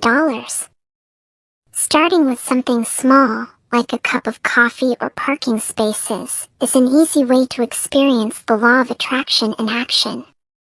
Powerfully intend to attract something small. As you experience the power you have to attract, you will move on to creating much bigger things. Create your day in advance by thinking the way you want it to go, and you will create your life intentionally. Powerful process. A lot of people feel stuck or imprisoned or confined by their current circumstances. Whatever your circumstances right now, that is only your current reality, and current reality will begin to change as a result of beginning to use the secret. Your current reality or your current life is a result of the thoughts you have been thinking. All of that will totally change as you begin to change your thoughts and your feelings. That a man can change himself and master his own destiny is the conclusion of every mind who is wide awake to the power of right thought. When you want to change your circumstances, you must first change your thinking. Every time you look inside your mail expecting to see a bill, guess what? It'll be there. Each day you go out dreading the bill. You're never expecting anything great. You're thinking debt, you're expecting debt. So debt must show up so you won't think you're crazy. And every day you confirm your thought, is debt going to be there? Yes, debt's there. Is debt going to be there? Yes, debt's there. Is debt going to be there? Yes, debt's there. Why? Because you expected debt to be there. So it showed up, because the law of attraction is always being obedient to your thoughts. Do yourself a favor, expect a check. Most people look at their current state of affairs and they say, this is who I am. That's not who you are. That's who you were. Let's say for instance that you don't have enough money in your bank account, or you don't have the relationship that you want, or your health and fitness aren't up to par. That's not who you are. That's the residual outcome of your past thoughts and actions. So we're constantly living in this residual, if you will, of the thoughts and actions we've taken in the past. When you look at your current state of affairs and define yourself by that, then you doom yourself to have nothing more than the same in future. All that we are is a result of what we have thought. I would like to share a process with you that came from the great teacher Neville Goddard in a lecture he delivered in 1954, entitled The Pruning Shears of Revision. This process has had a profound effect on my life. Neville recommends at the end of every day, before you go to sleep, to think through the events of the day. If any events or moments did not go the way you wanted, replay them in your mind in a way that thrills you. As you recreate those events in your mind exactly as you want, you are cleaning up your frequency from the day and you are emitting a new signal and frequency for tomorrow. You have intentionally created new pictures for your future. It is never too late to change the pictures. The powerful process of gratitude. What can you do right now to begin to turn your life around? The very first thing is to start making a list of things to be grateful for. This shifts your energy and starts to shift your thinking. Whereas before this exercise you might be focusing on what you don't have, your complaints, and your problems, you go in a different direction when you do this exercise. You start to be grateful for all the things that you feel good about. If it is a new thought to you that gratitude brings your whole mind into closer harmony with the creative energies of the universe, consider it well, and you will see that it is true. Gratitude is absolutely the way to bring more into your life. Every man knows that when his wife is appreciating him for the little things that he does, what does he want to do? He wants to do more. It's always about appreciation. It pulls things in. It attracts support. Whatever we think about and think about we bring about. Gratitude has been such a powerful exercise for me. Every morning I get up and say thank you. Every morning, when my feet hit the floor, thank you. And then I start running through what I'm grateful for, as I'm brushing my teeth and doing the things I do in the morning.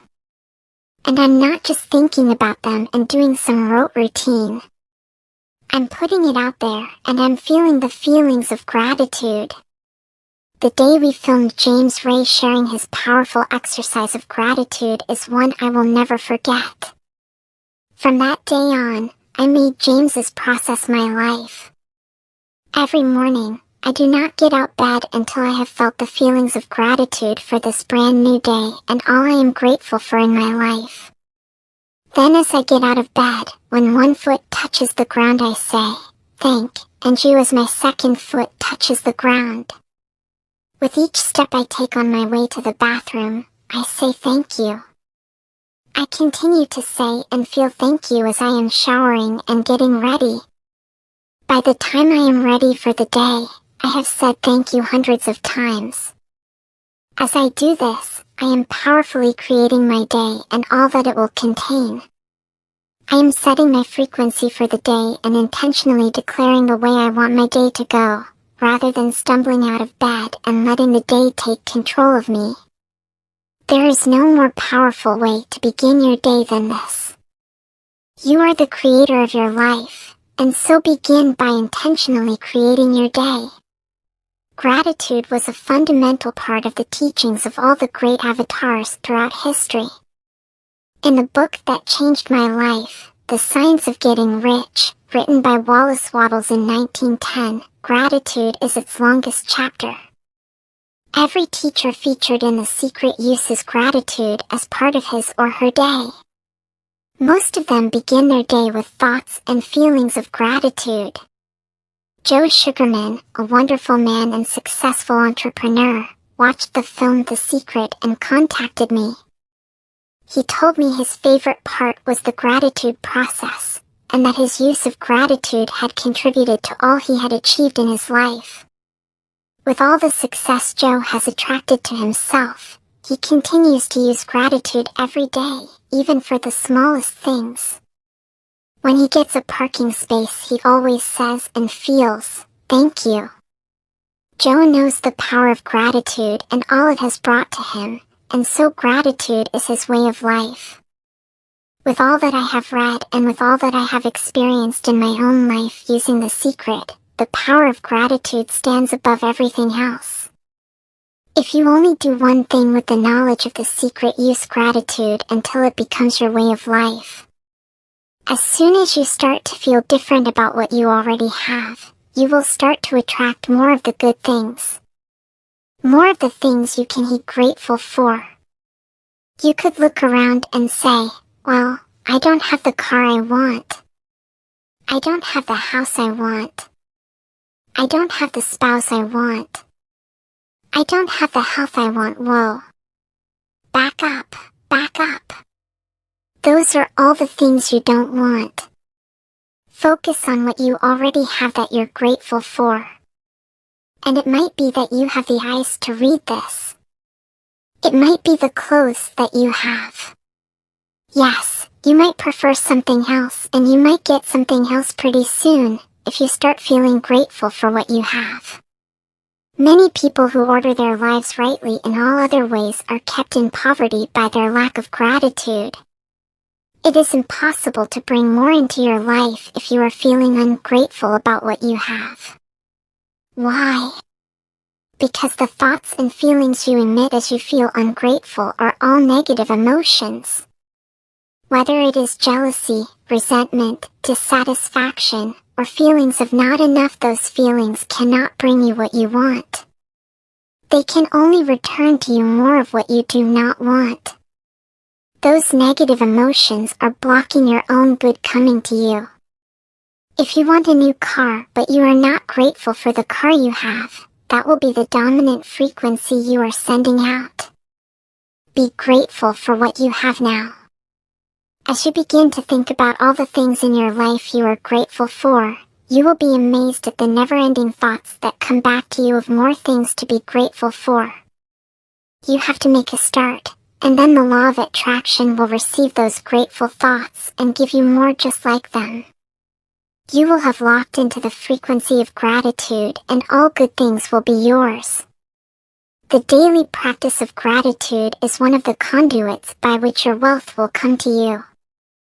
I think everybody goes through times when they say, "Things aren't working right," or "Things are going bad." Once, when there were some things going on in my family, I found a rock, and I just sat holding it. I took this rock, I stuck it in my pocket, and I said, "Every time I touch this rock, I'm going to think of something that I'm grateful for." So every morning when I get up in the morning, I pick it up off the dresser, I put it in my pocket, and I go through the things that I'm grateful for. At night, what do? I empty my pocket, and there it is again. I've had some amazing experiences with this idea. A guy from South Africa saw me drop it. He asked, "What is that?" I explained it to him, and he started calling it a gratitude rock. 2 weeks later, I got an email from him in South Africa. And he said, "My son is dying from a rare disease. It's a type of hepatitis. Would you send me 3 gratitude rocks?" They were just ordinary rocks I found off the street, so I said, "Sure." I had to make sure that the rocks were very special, so I went out to the stream, picked up the right rocks, and sent them off to him. 4 or 5 months later, I get an email from him. He said, "My son's better. He's doing terrific." And he said, "But you need to know something. We've sold over 1,000 rocks at $10 a piece as gratitude rocks, and we've raised all this money for charity. Thank you very much." So it's very important to have an attitude of gratitude. The great scientist Albert Einstein revolutionized the way we view time, space, and gravity. From his poor background and poor beginnings, you would have thought it impossible for him to achieve all that he did. Einstein knew a great deal of the secret, and he said, "Thank you" hundreds of times each day. He thanked all the great scientists who had preceded him for their contributions, which had enabled him to learn and achieve even more in his work, and eventually become one of the greatest scientists who has ever lived. One of the most powerful uses of gratitude can be incorporated in the creative process to turbocharge what you want. As Bob Proctor advised in the first step of the creative process, start by writing down what you want. Begin each sentence with, "I am so happy and grateful now that," and you fill in the rest. When you give thanks as though you have already received what you want, you are emitting a powerful signal to the universe. That signal is saying that you have it already because you are feeling gratitude for it now. Each morning before you get out of bed, make it a habit to feel the feelings of gratitude in advance for the great day ahead, as though it is done. From the moment I discovered the secret and formulated the vision to share this knowledge with the world, I gave thanks every day for the film The Secret, which would bring joy to the world. I had no idea how we would bring this knowledge to the screen, but trusted that we would attract the way. I stayed focused and held to the outcome. I felt deep feelings of gratitude in advance. As that became my state of being, the floodgates opened and all the magic flowed into our lives. For the magnificent team of The Secret, and for me, our deep, heartfelt feelings of gratitude continue to this day. We have become a team that resonates gratitude with every moment, and it has become our way of life. The powerful process of visualization. Visualization is a process that has been taught by all the great teachers and avatars throughout the centuries, as well as by all the great teachers living today. In Charles Haanel's book, The Master Key System, written in 1912, he gives 24 weekly exercises to master visualization. More important, his complete Master Key System will also help you become the master of your thoughts. The reason visualization is so powerful is because as you create pictures in your mind of seeing yourself with what it is you want, you are generating thoughts and feelings of having it now. Visualization is simply powerfully focused thought and pictures, and it causes equally powerful feelings. When you are visualizing, you are emitting that powerful frequency out into the universe. The law of attraction will take hold of that powerful signal and return those pictures back to you, just as you saw them in your mind. I took the visualization process from the Apollo program and instituted it during the 1980s and 90s into the Olympic program. It was called visual motor rehearsal. When you visualize, then you materialize. Here's an interesting thing about the mind. We took Olympic athletes and had them run their event only in their mind, and then hooked them up to sophisticated biofeedback equipment. Incredibly, the same muscles fired in the same sequence when they were running the race in their mind as when they were running it on the track. How could this be? Because the mind can't distinguish whether you're really doing it or whether it's just a practice. If you've been there in the mind, you'll go there in the body. Think about the inventors and their inventions. The Wright brothers and the plane. George Eastman and film. Thomas Edison and the light bulb. Alexander Graham Bell and the telephone. The only way anything has ever been invented or created is because one person saw a picture in his mind. He saw it clearly, and by holding that picture of the end result in his mind, all the forces of the universe brought his invention into the world, through him. These men knew the secret. These were men who had utter faith in the invisible, and who knew the power within them to leverage the universe and bring the invention into the visible. Their faith and their imagination have been the cause of the evolution of humankind, and we reap the benefits of their creative minds every single day. You may be thinking, I do not have a mind like these great inventors. You may be thinking, they could imagine those things, but I can't. You could not be further from the truth, and as you continue on this great discovery of the knowledge of the secret, you will learn that you not only have the mind they had, but much more. When you revisualizing, token UV got that picture playing out in your mind, always and only dwell upon the end result. Here's an example. Look at the back of your hands, right now. Really look at the back of your hands, the color of your skin, the freckles, the blood vessels, the rings, the fingernails. Take in all those details. Right before you close your eyes, see those hands, your fingers, wrapping around the steering wheel of your brand new car. This is such a holographic experience, so real in this moment, that you don't even feel as if you need the car, because it feels like you have it already. Dr. Vitali's words brilliantly sum up the place you want to get yourself to when visualizing. When it feels like a jolt as you open your eyes in the physical world, your visualization became real. But that state, that plane, is the real.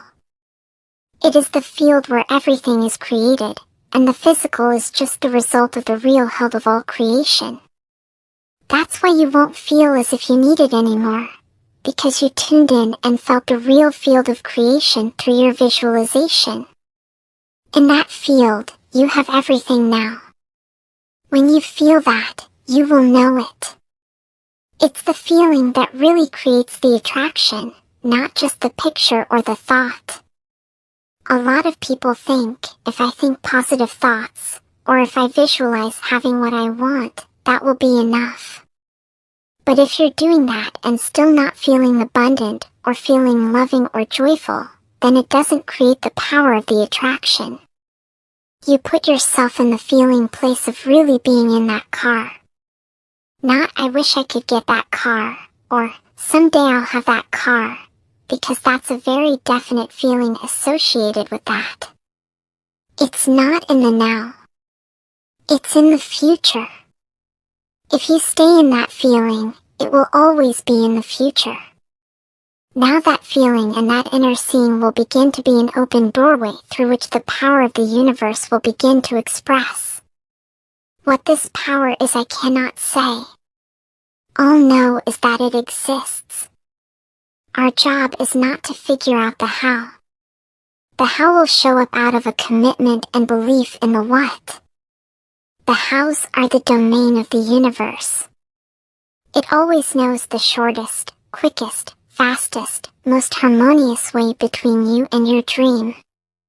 If you turn it over to the universe, you will be surprised and dazzled by what is delivered to you. This is where magic and miracles happen. The teachers of the secret are all aware of the elements you bring into play when you visualize. As you see the picture in your mind and feel it, you are bringing yourself to a place of believing you have it now. You are also implementing trust and faith in the universe, because you are focusing on the end result and experiencing the feeling of that, without giving any attention whatsoever to how it will come about. Your picture in your mind is seeing it as done. Your feelings are seeing it as done. Your mind and your entire state of being are seeing it as already happened. That is the art of visualization. You want to do this virtually daily, but it should never be a chore. What's really important to the whole secret is feeling good. You want to feel exhilarated by this whole process. You want to be high, happy, in tune, as much as possible. Everyone has the power to visualize. Let me prove it to you with a picture of a kitchen. For this to work, first of all you have to get all thoughts of your kitchen out of your mind. Do not think of your kitchen. Totally clear your mind of pictures of your kitchen, with its cupboards, refrigerator, oven, tiles, and color scheme. You saw a picture of your kitchen in your mind, didn't you? Well, then you just visualized. Everyone visualizes whether he knows it or not. Visualizing is the great secret of success. Here's a tip about visualizing, which Dr. John DeMartini shares in his Breakthrough Experience seminars. John said that if you create a static picture in your mind, it can be difficult to hold that picture, so create lots of movement in your picture. To illustrate this, imagine your kitchen again, and this time imagine yourself entering that kitchen, walking to the refrigerator and putting your hand on the door handle, opening the door, looking inside, and finding a cold bottle of water. Reach in and grab it. You can feel the coldness on your hand as you grasp the bottle. You have the bottle of water in one hand, and you use your other hand to close the refrigerator door. Now that you are visualizing your kitchen with detail and movement, it's easier to see and hold the picture, isn't it? We all possess more power and greater possibilities than we realize, and visualizing is one of the greatest of these powers. The powerful process in action. The only difference between people who live in this way, who live in the magic of life, and those who don't is that the people who live in the magic of life have habituated ways of being. They've made a habit of using the law of attraction, and magic happens with them wherever they go. Because they remember to use it. They use it all the time, not just as a one-time event. Here are two true stories that clearly demonstrate the powerful law of attraction and the immaculate matrix of the universe in action. The first story is about a woman named Jeannie, who bought a DVD of The Secret and was watching it at least once a day so that she would absorb the message right into the cells of her body. She was particularly impressed with Bob Proctor, and she thought it would be wonderful to meet him. One morning Jeannie collected her mail, and to her utter amazement the mailman had accidentally delivered Bob Proctor's mail to her address. What Jeannie didn't know is that Bob Proctor lived just 4 blocks away from her. Not only that, but Jeannie's house number was the same number as Bob's. She immediately took the mail to deliver it to the correct address. Can you imagine her utter delight when the door opened and Bob Proctor was standing before her? Bob is rarely at home as he travels all over the world teaching, but the matrix of the universe knows only perfect timing. From Jeannie's thought of how wonderful it would be to meet Bob Proctor, the law of attraction moved people, circumstances, and events throughout the universe so that it happened. The second story involves a 10-year-old boy named Colin, who had seen and loved The Secret. Colin's family made a week-long visit to Disney World, and on their first day they experienced long lines at the park. So that night, just before Colin fell asleep, he thought, "Tomorrow I'd love to go on all the big rides and never have to wait in line." The next morning, Colin and his family were at the gates of Epcot Center as the park opened, and a Disney staff member approached and asked them if they would be Epcot's first family of the day. As first family they would be given VIP status, a special escort by a staff member, and walk-on passes for every big ride in Epcot. It was everything and more that Colin had wished for. Hundreds of families were waiting to enter Epcot that morning, but Colin didn't have the slightest doubt as to why his family had been chosen first family. He knew it was because he had used The Secret. Imagine discovering, at the age of 10, that the power to move worlds lies within you. Nothing can prevent your picture from coming into concrete form except the same power which gave it birth, yourself. People hold that for a while, and they're really a champion at it. They say, "I'm fired up. I saw this program and I'm going to change my life." And yet results aren't showing. Beneath the surface it's just about ready to break through, but the person will look just at the surface results and say, this stuff doesn't work. And you know what? The universe says, your wish is my command, and it disappears. When you allow a thought of doubt to enter your mind, the law of attraction will soon line up one doubtful thought after another. The moment a thought of doubt comes, release it immediately. Send that thought on its way. Replace it with I know I am receiving now. And feel it. Knowing the law of attraction, I wanted to really put it to use and to see what would happen. In 1995, I started to create something called a vision board, where I take something that I want to achieve, or something that I want to attract, like a car or a watch or the soulmate of my dreams, and I put a picture of what I want up on this board. Every day I would sit in my office and I would look up at this board and I would start to visualize. I would really get into the state of having already acquired it. I was getting ready to move. We put all the furniture, all the boxes, into storage, and I made 3 different moves over a period of 5 years. And then I ended up in California and bought this house, renovated it for a year, and then had all the stuff brought from my former home 5 years earlier. One morning my son Keenan came into my office, and one of the boxes that was sealed for 5 years was right at the doorstep. He asked, "What's in the boxes, Daddy?" And I said, "Those are my vision boards." He then asked, "What's a vision board?" I said, "Well, it's where I put all my goals up." I cut them out and I put all my goals up as something that I want to achieve in my life. Of course at 5.5 years old he didn't understand, and so I said, "Sweetheart, let me just show you, that'll be the easiest way to do it." I cut the box open, and on one vision board was a picture of a home that I was visualizing 5 years earlier. What was shocking was that we were living in that house. Not a house like it, I actually bought my dream home, renovated it, and didn't even know it. I looked at that house and I started to cry, because I was just blown away. Keenan asked, "Why are you crying?" I finally understand how the law of attraction works. I finally understand the power of visualization. I finally understand everything that I've read, everything that I've worked with my whole life, the way I've built companies. It worked for my home as well, and I bought our dream home and didn't even know it. Imagination is everything.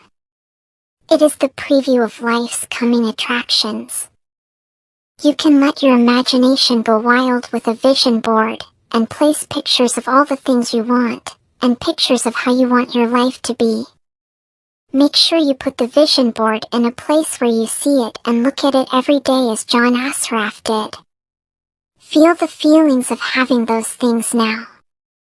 As you receive, and feel gratitude for receiving, you can remove pictures and add new ones.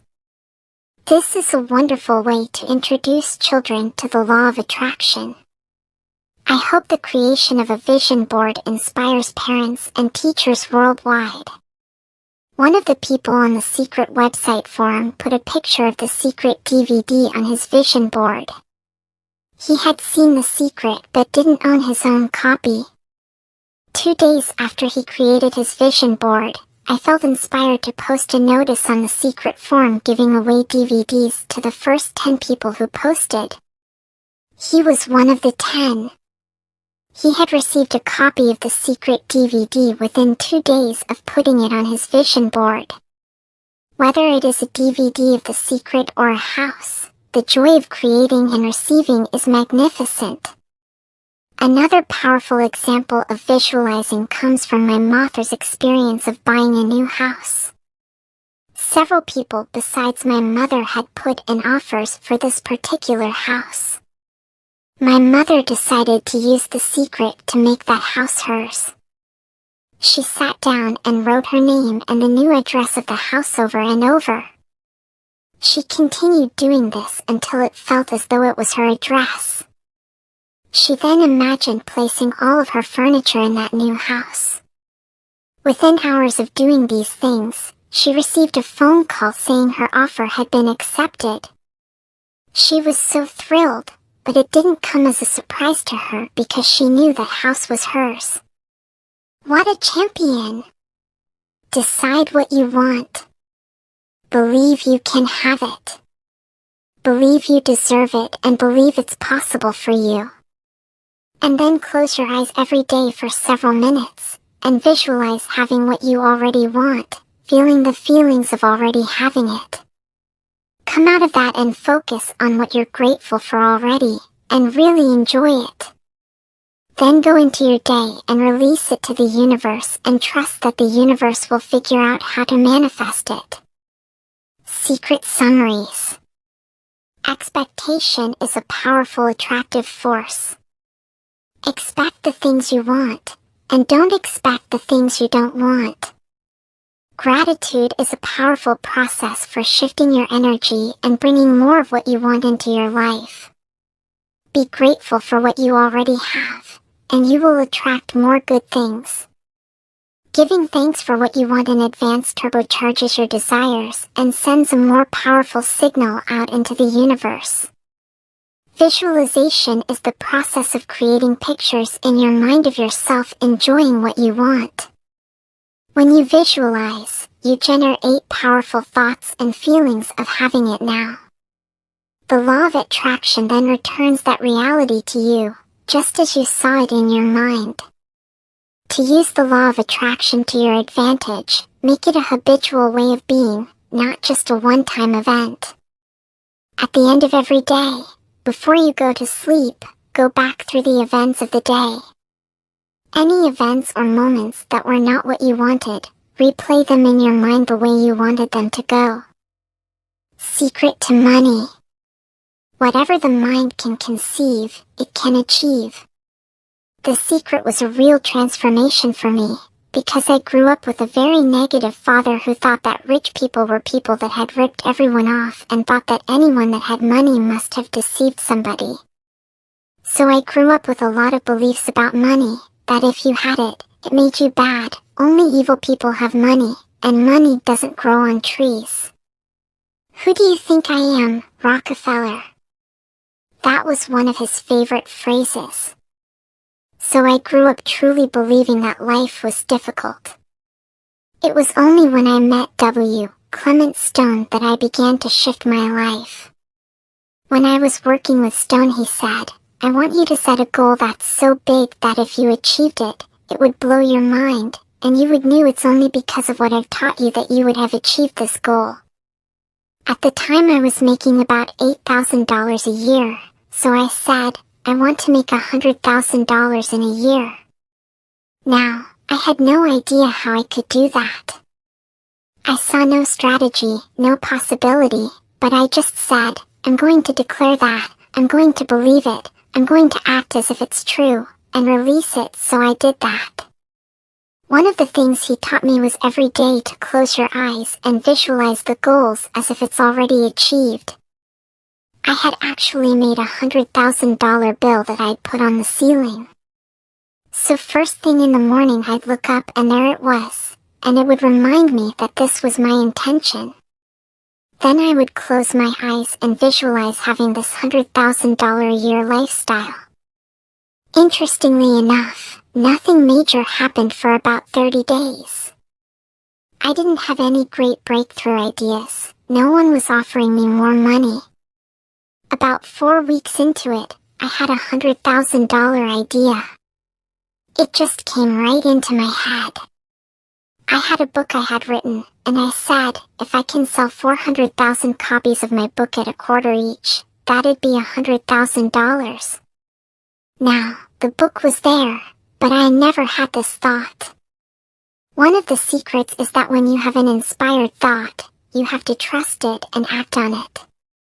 I didn't know how I was going to sell 400,000 copies. Then I saw the National Enquirer at the supermarket. I had seen that millions of times, and it was just background. And all of a sudden it jumped out at me as foreground. I thought, if readers knew about my book, certainly 400,000 people would go out and buy it. About 6 weeks later, I gave a talk at Hunter College in New York to 600 teachers, and afterward a woman approached me and said, "That was a great talk. I want to interview you. Let me give you my card."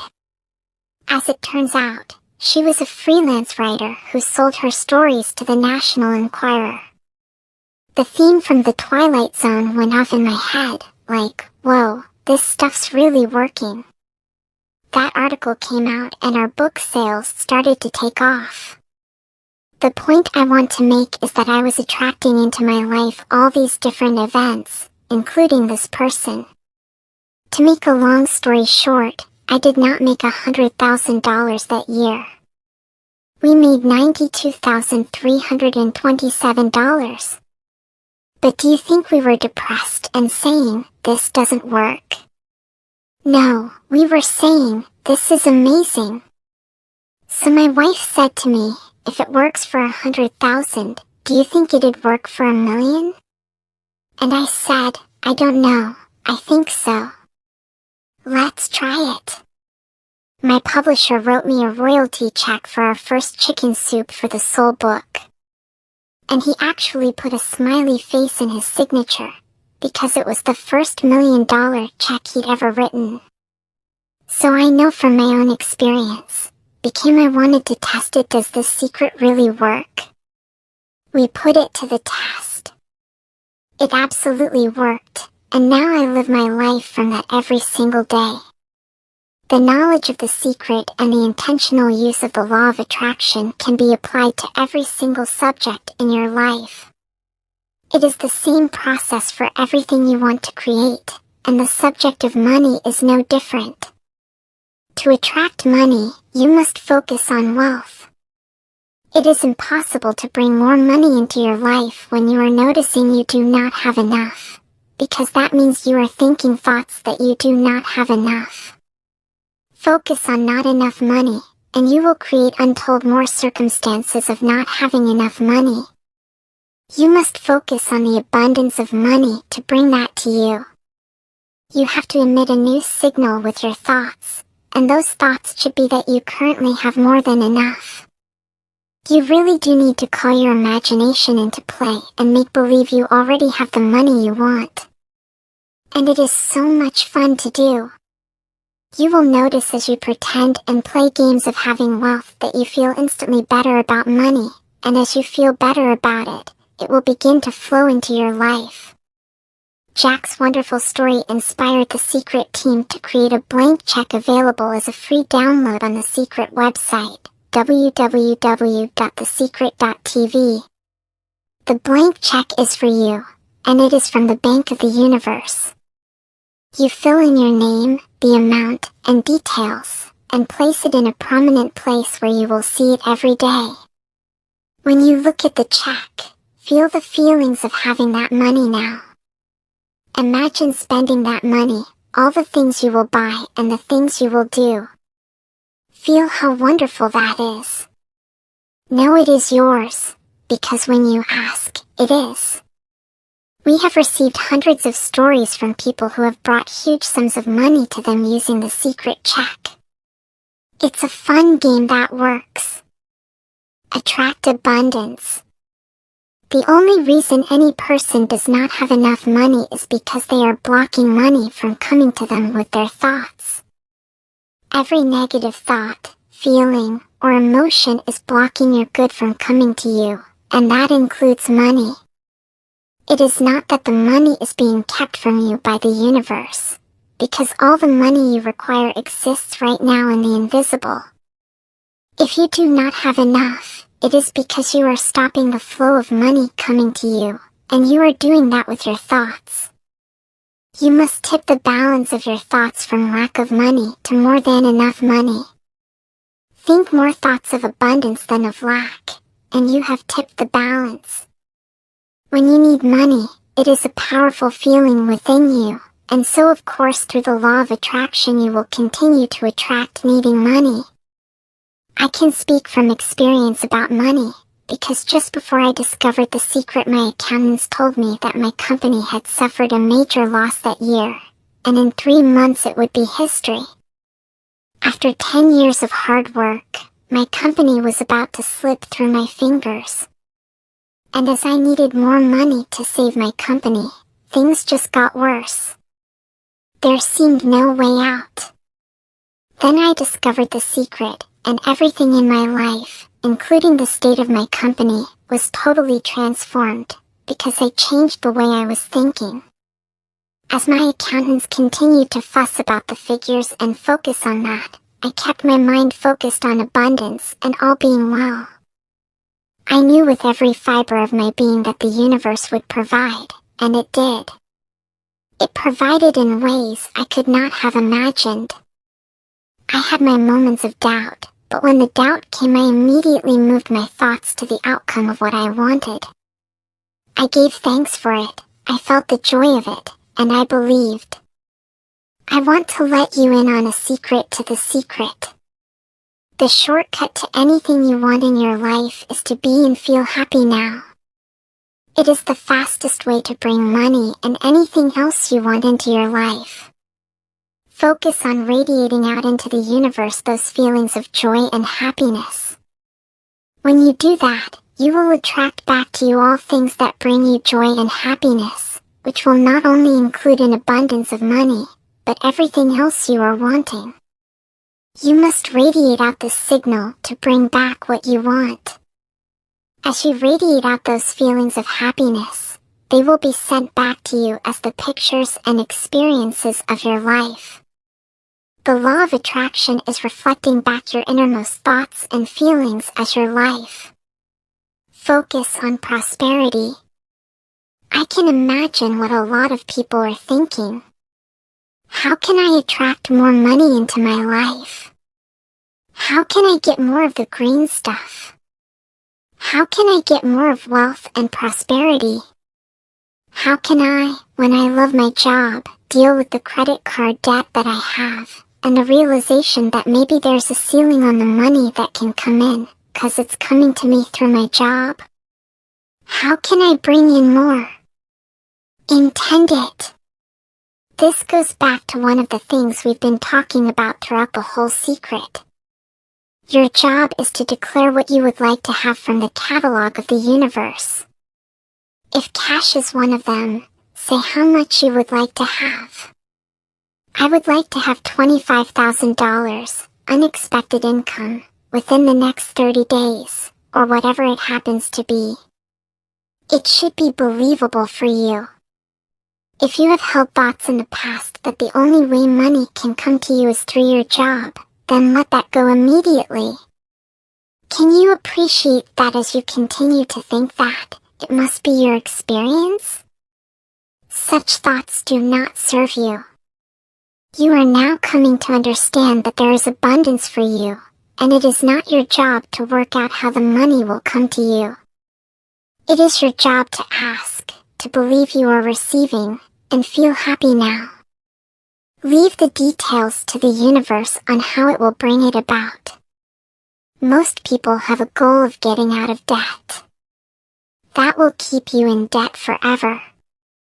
Whatever you're thinking about, you will attract. You say, but it's get out of debt.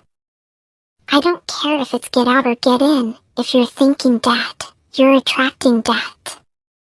Set up an automatic debt repayment program and then start to focus on prosperity. When you have a pile of bills that you have no idea how you are going to pay, you cannot focus on those bills, because you will continue to attract more bills. You have to find a way that works for you to focus on prosperity despite the bills around you. You have to find a way of feeling good, so you can bring your good to you. So many times people say to me, I'd like to double my income in the next year. But then you look at their actions and they're not doing the things that are going to make that happen. They'll turn right around and they'll say, I can't afford that. Guess what? Your wish is my command. If the words "I can't afford it" have passed your lips, your power to change that is now. Change it with "I can afford that. I can buy that." Say it over and over. Become like a parrot. For the next 30 days, make it your intention that you are going to look at everything you like and say to yourself, "I can afford that. I can buy that." As you see your dream car drive past, say, "I can afford that." As you see clothes you love, as you think about a great vacation, say, "I can afford that." As you do this, you will begin to shift yourself and you will begin to feel better about money. You will begin to convince yourself that you can afford those things, and as you do, the pictures of your life will change.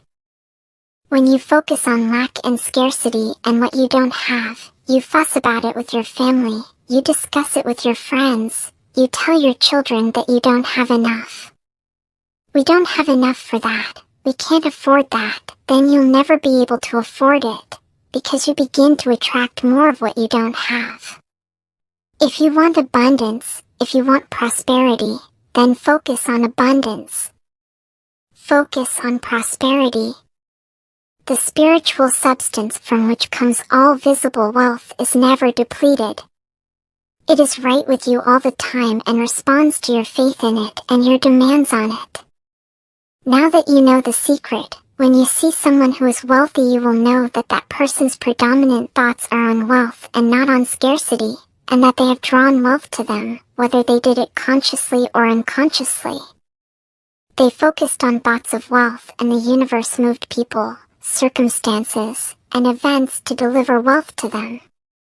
The wealth that they have, you have also.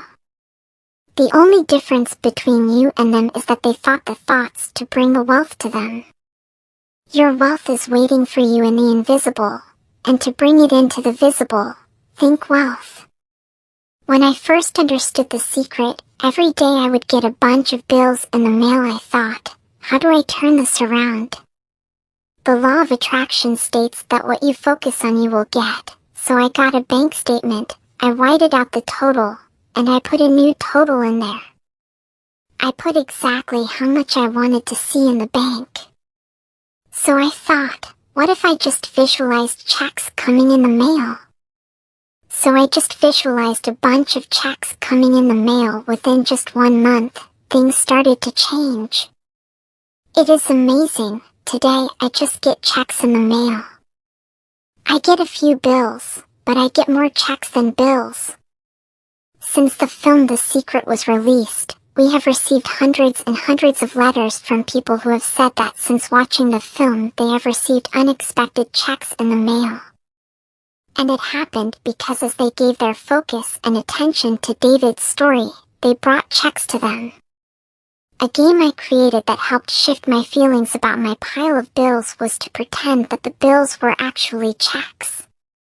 I would jump for joy as I opened them and say, "More money for me. Thank you. Thank you."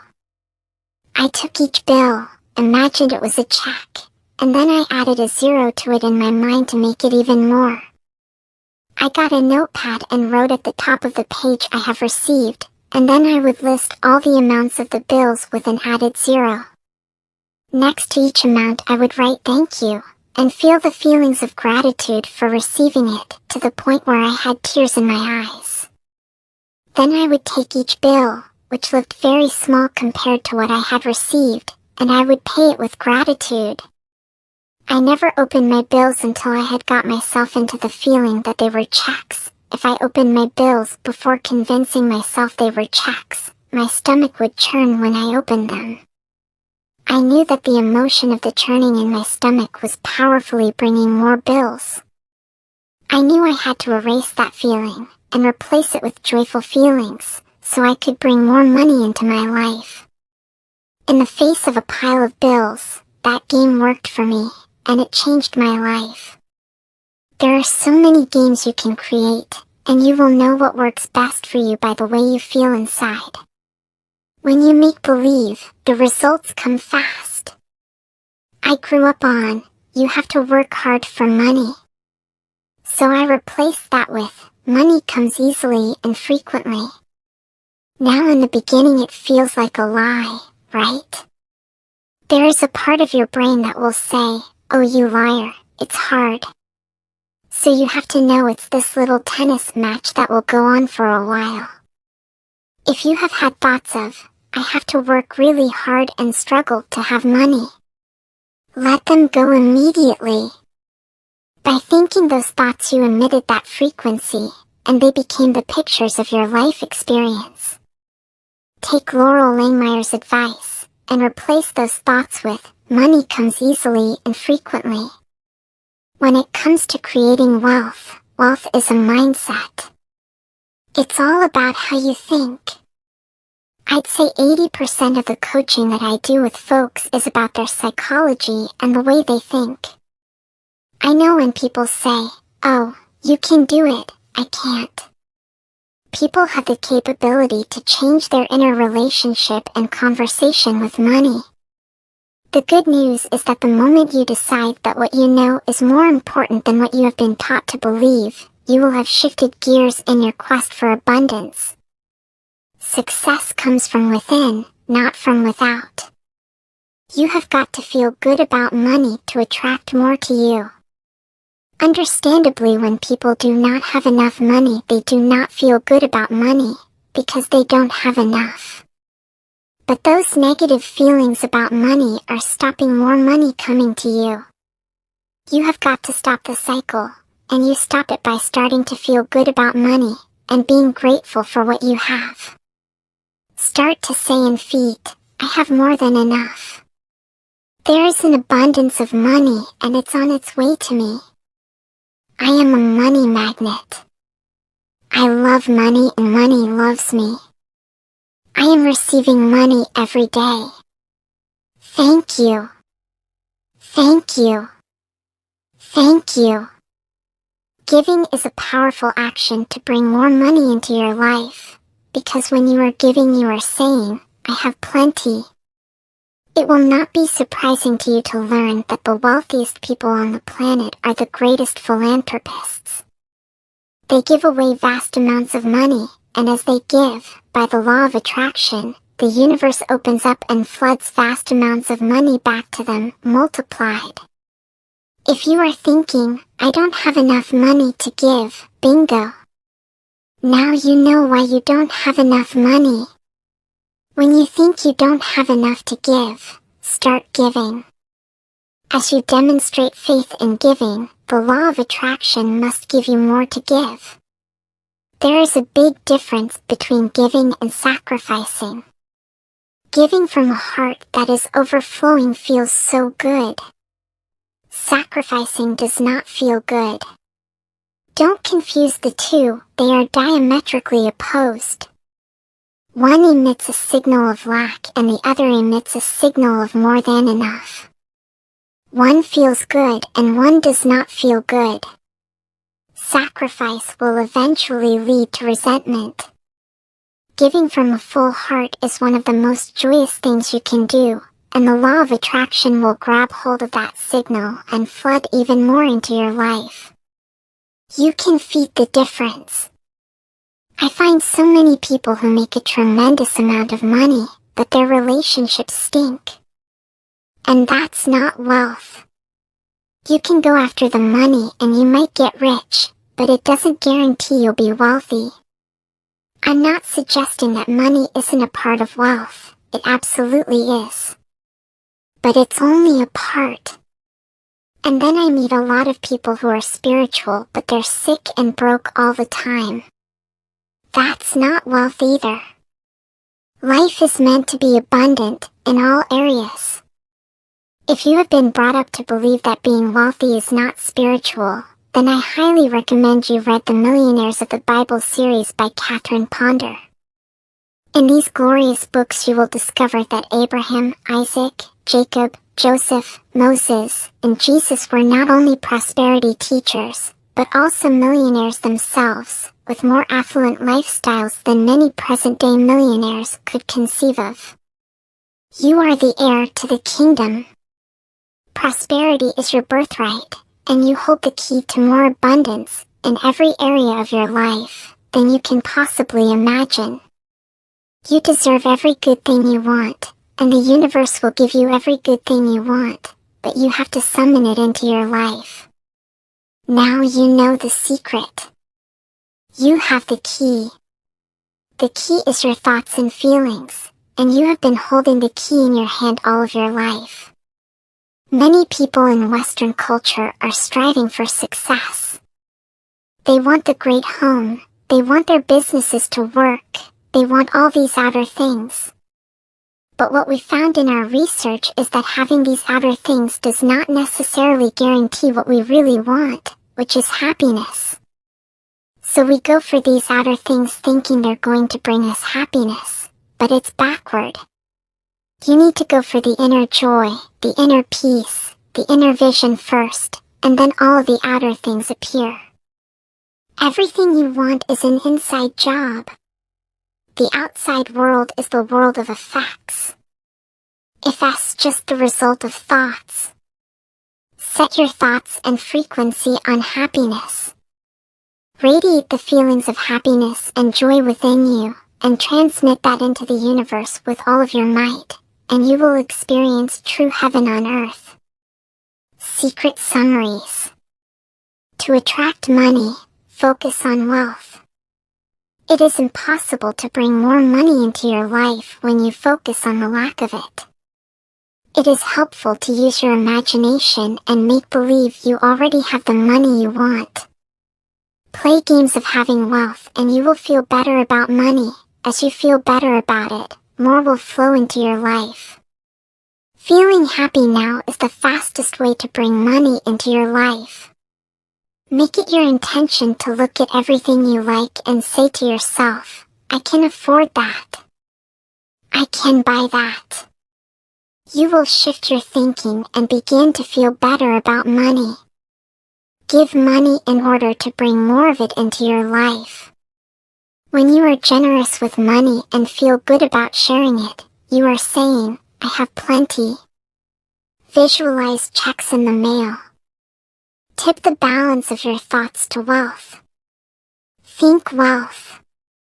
The secret means that we are creators of our universe, and that every wish that we want to create will manifest in our lives.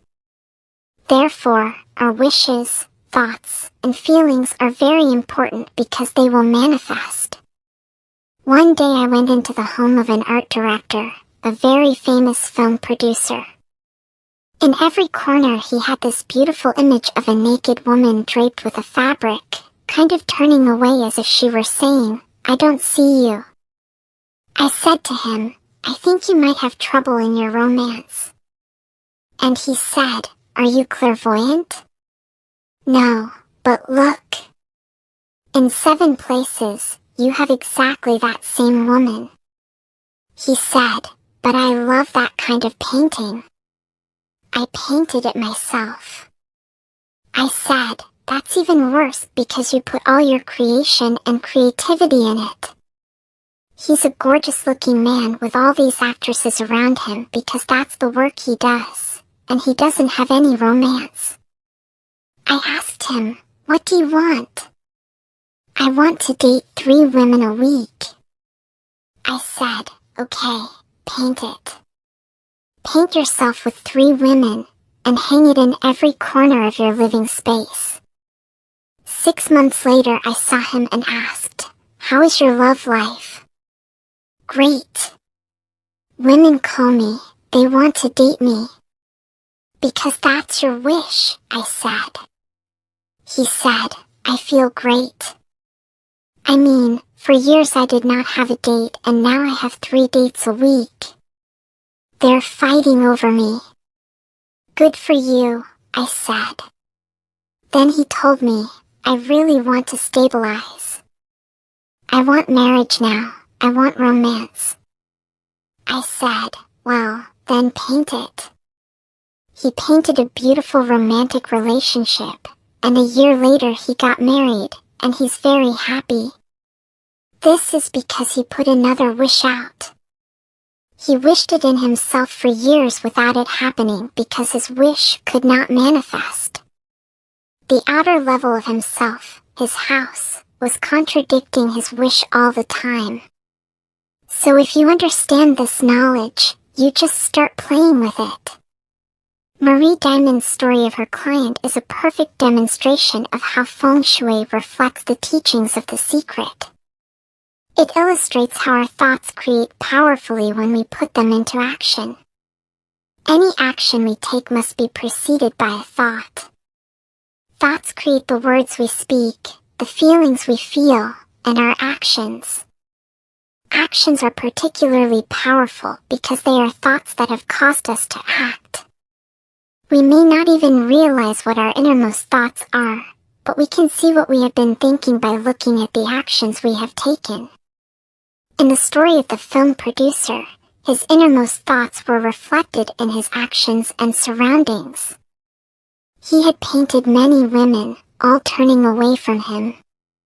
Can you see what his innermost thoughts were?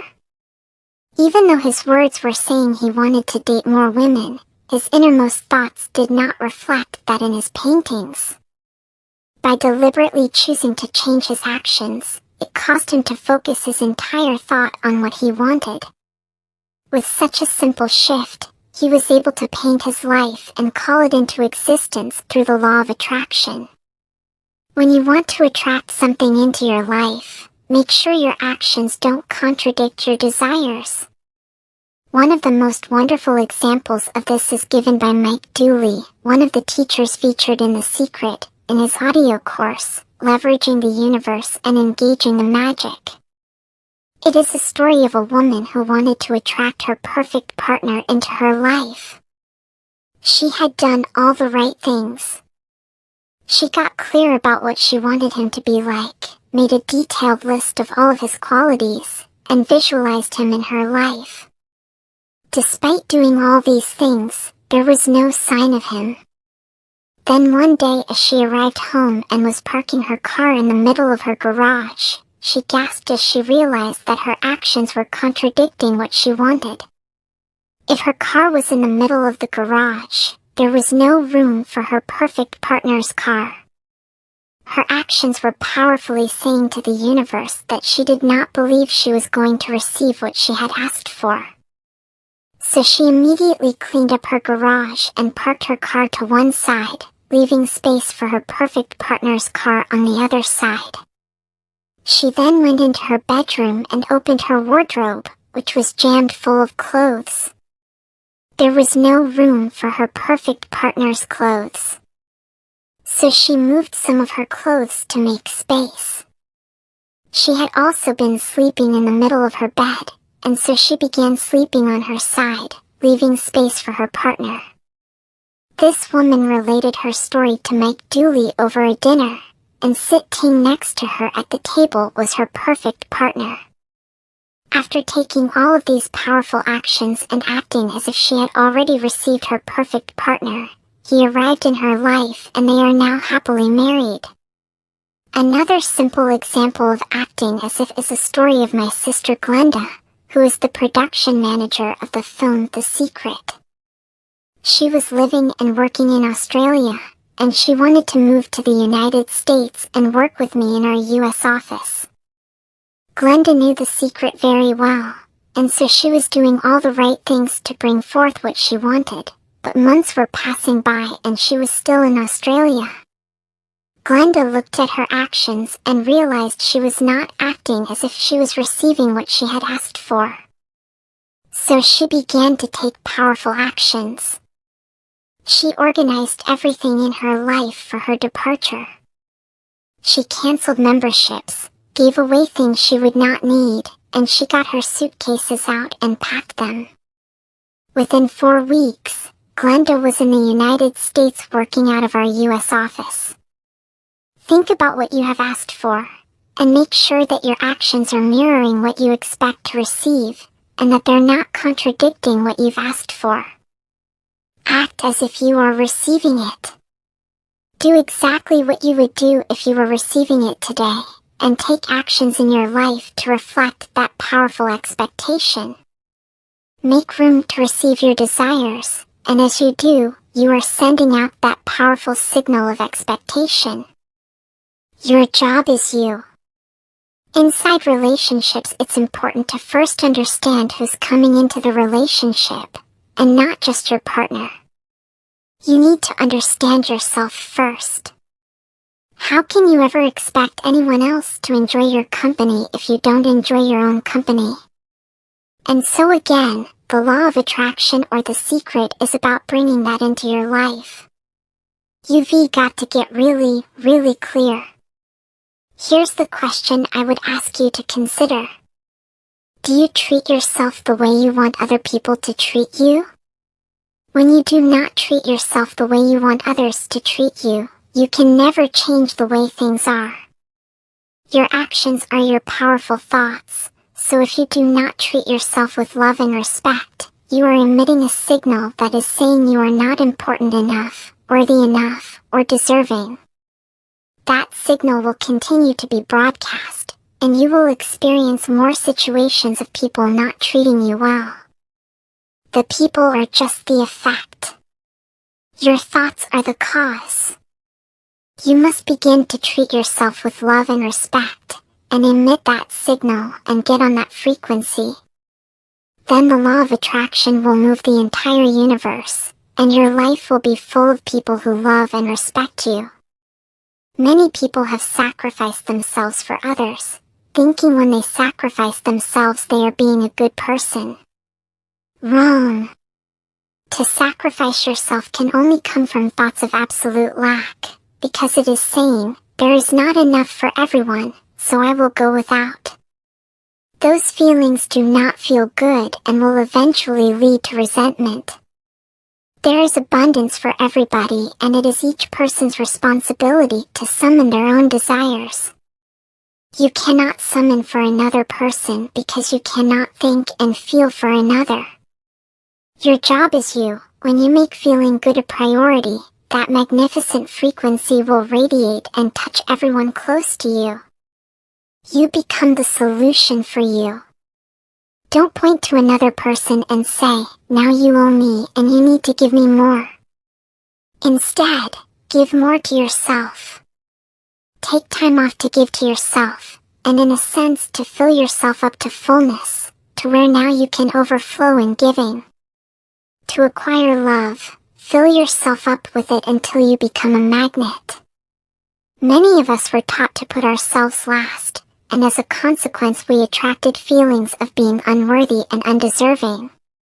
As those feelings lodged within us, we continued to attract more life situations that had us feel more unworthy and not enough. You must change that thinking. Undoubtedly to some, the idea of giving so much love to self will seem very cold, hard, and unmerciful. Still, this matter may be seen in a different light, when we find that looking out for number one, as directed by the infinite, is really looking out for number two and is indeed the only way to permanently benefit number two. Unless you fill yourself up first, you have nothing to give anybody.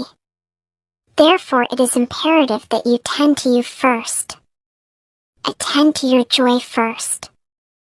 People are responsible for their own joy. When you tend to your joy and do what makes you feel good, you are a joy to be around and you are a shining example to every child and every person in your life. When you are feeling joy, you don't even have to think about giving. It is a natural overflow. I got into many relationships expecting my partner to show me my beauty, because I didn't see my own beauty. When I was growing up, my heroes or my sheroes were the Bionic Woman, Wonder Woman, and Charlie's Angels. And while they're wonderful, they didn't look like me. It wasn't until I fell in love with Lisa, I fell in love with my mocha skin, my full lips, my round hips, my curly black hair. It wasn't until that happened that the rest of the world was able to fall in love with me as well. The reason you have to love you is because it is impossible to feel good if you don't love you. When you feel bad about yourself, you are blocking all the love and all the good that the universe has for you. When you feel bad about yourself, it feels as though you are sucking the life out of you, because all of your good, on every single subject, including health, wealth, and love, is on the frequency of joy and feeling good. The feeling of having unlimited energy, and that amazing feeling of health and wellness, are all on the frequency of feeling good. When you don't feel good about you, you are on a frequency that is attracting more people, situations, and circumstances that will continue to make you feel bad about you. You must change your focus and begin to think about all the things that are wonderful about you. Look for the positives in you. As you focus on those things, the law of attraction will show you more great things about you. You attract what you think about. All you have to do is begin with one prolonged thought of something good about you, and the law of attraction will respond by giving you more like thoughts. Look for the good things about you. Seek and ye shall find. There's something so magnificent about you. I have been studying you for 44 years. I want to kiss myself sometimes. Because you're going to get to love yourself. I'm not talking about conceit, I'm talking about a healthy respect for yourself, and as you love yourself, you'll automatically love others. In relationships, we're so used to complaining about other people. For instance, my coworkers are so lazy, my husband makes me so mad, my children are so difficult. It's always focusing on the other person. But for relationships to really work, we need to focus on what we appreciate about the other person, not what we're complaining about. When we're complaining about those things, we're only getting more of those things. Even if you're having a really hard time in a relationship, things aren't working, you're not getting along, someone's in your face, you still can turn that relationship around. Take a piece of paper, and for the next 30 days sit down and write all the things that you appreciate about that person. Think about all the reasons that you love them. You appreciate their sense of humor, you appreciate how supportive they are. And what you'll find is that when you focus on appreciating and acknowledging their strengths, that's what you'll get more of, and the problems will fade away. Oftentimes you give others the opportunity to create your happiness, and many times they fail to create it the way you want it. Why? Because only one person can be in charge of your joy, of your bliss, and that's you. So even your parent, your child, your spouse, they do not have the control to create your happiness. They simply have the opportunity to share in your happiness. Your joy lies within you. All your joy is on the frequency of love, the highest and the most powerful frequency of all. You can't hold love in your hand. You can only feel it in your heart. It is a state of being. You can see evidence of love being expressed through people, but love is a feeling, and you are the only one that can radiate and emit that feeling of love. Your ability to generate feelings of love is unlimited, and when you love, you are in complete and utter harmony with the universe. Love everything you can. Love everyone you can. Focus only on things you love, feel love, and you will experience that love and joy coming back to you multiplied. The law of attraction must send you back more things to love. As you radiate love, it will appear as though the entire universe is doing everything for you, moving every joyful thing to you, and moving every good person to you. In truth, it is. Secret summaries. When you want to attract a relationship, make sure your thoughts, words, actions, and surroundings don't contradict your desires. Your job is you. Unless you fill yourself up first, you have nothing to give anybody. Treat yourself with love and respect, and you will attract people who show you love and respect. When you feel bad about yourself, you block the love and instead you attract more people and situations that will continue to make you feel bad about you. Focus on the qualities you love about yourself and the law of attraction will show you more great things about you. To make a relationship work, focus on what you appreciate about the other person, and not your complaints. When you focus on the strengths, you will get more of them. The secret to health. Our body is really the product of our thoughts. We're beginning to understand in medical science the degree to which the nature of thoughts and emotions actually determines the physical substance and structure and function of our bodies. We've known in the healing arts of a placebo effect. A placebo is something that supposedly has no impact and no effect on the body, like a sugar pill. You tell the patient that this is just as effective, and what happens is the placebo sometimes has the same effect, if not greater effect, than the medication that is supposed to be designed for that effect. They have found out that the human mind is the biggest factor in the healing arts, sometimes more so than the medication. As you are becoming aware of the magnitude of the secret, you will begin to see more clearly the underlying truth of certain occurrences in humankind, including in the area of health. The placebo effect is a powerful phenomenon. When patients think and truly believe the tablet is a cure, they will receive what they believe, and they will be cured. If somebody is in a situation where they're sick and they have an alternative to try to explore what is in their mind creating it, versus using medicine, if it's an acute situation that could really bring death to them, then obviously the medicine is a wise thing to do, while they explore what the mind is about. So you don't want to negate medicine. Every form of healing has a place. Healing through the mind can work harmoniously with medicine. If pain is involved, then medicine can help to eliminate that pain, which then allows the person to be able to focus with great force on health. Thinking perfect health is something anybody can do privately within themselves, no matter what is happening around them. The universe is a masterpiece of abundance. When you open yourself to feel the abundance of the universe, you'll experience the wonder, joy, bliss, and all the great things that the universe has for you, good health, good wealth, good nature. But when you shut yourself off with negative thoughts, you'll feel the discomfort, you'll feel the aches, you'll feel the pain, and you'll feel as if every day is painful to get through. We've got 1,000 different diagnoses and diseases out there. They're just the weak link. They're all the result of one thing, stress.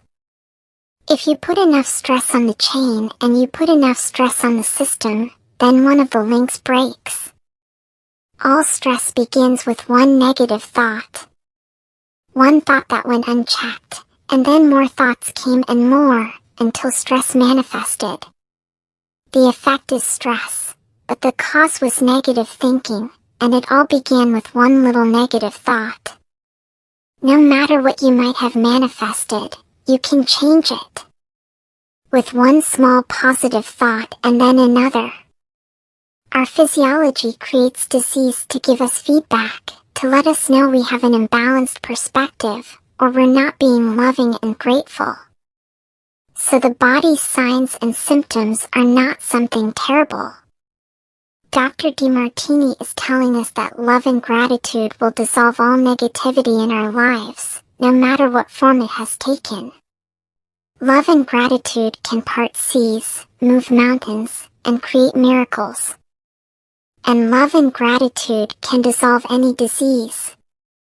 The question frequently asked is, when a person has manifested a disease in the body temple or some kind of discomfort in their life, can it be turned around through the power of right thinking? And the answer is absolutely yes. I was diagnosed with breast cancer. I truly believed in my heart, with my strong faith, that I was already healed. Each day I would say, "Thank you for my healing.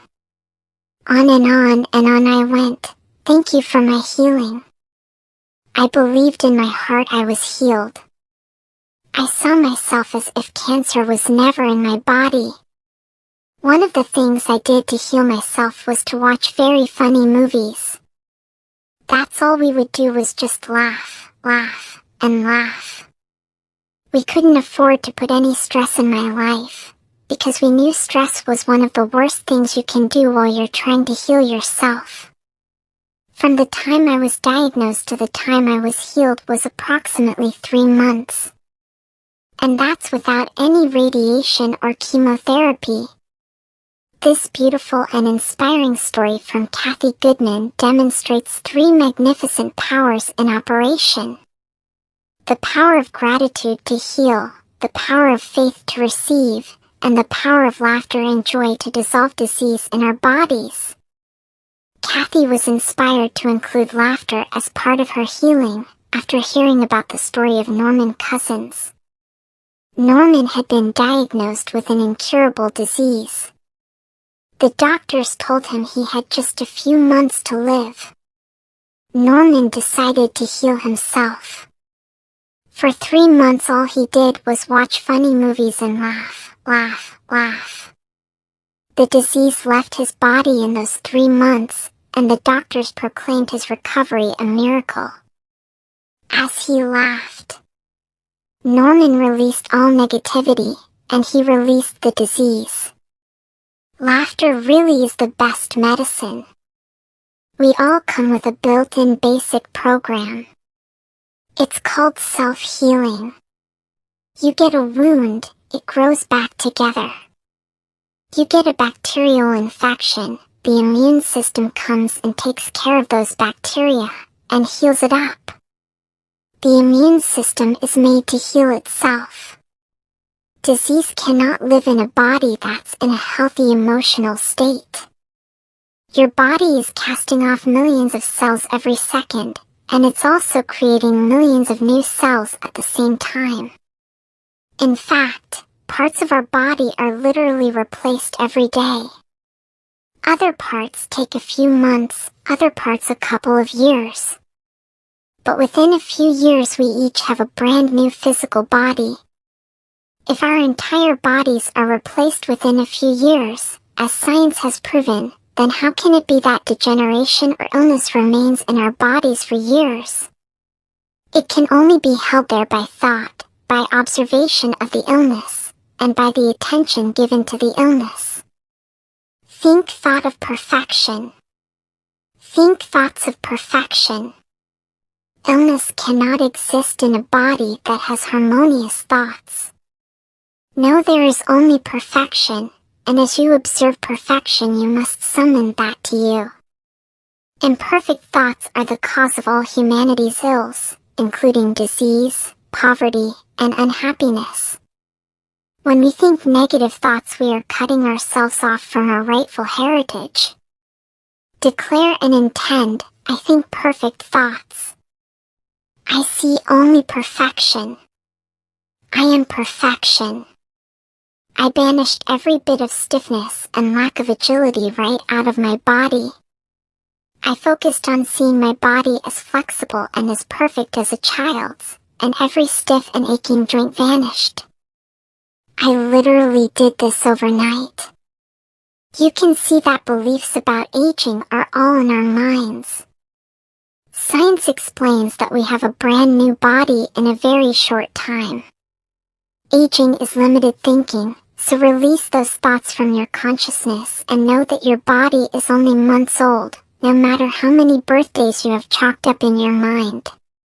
For your next birthday, do yourself a favor and celebrate it as your first birthday. Don't cover your cake with 60 candles, unless you want to summon aging to you. Unfortunately, Western society has become fixated on age, and in reality there is no such thing. You can think your way to the perfect state of health, the perfect body, the perfect weight, and eternal youth. You can bring it into being, through your consistent thinking of perfection. If you have a disease, and you're focusing on it, and you're talking to people about it, you're going to create more diseased cells. See yourself living in a perfectly healthy body. Let the doctor look after the disease. One of the things that people often do when they have an illness is talk about it all the time.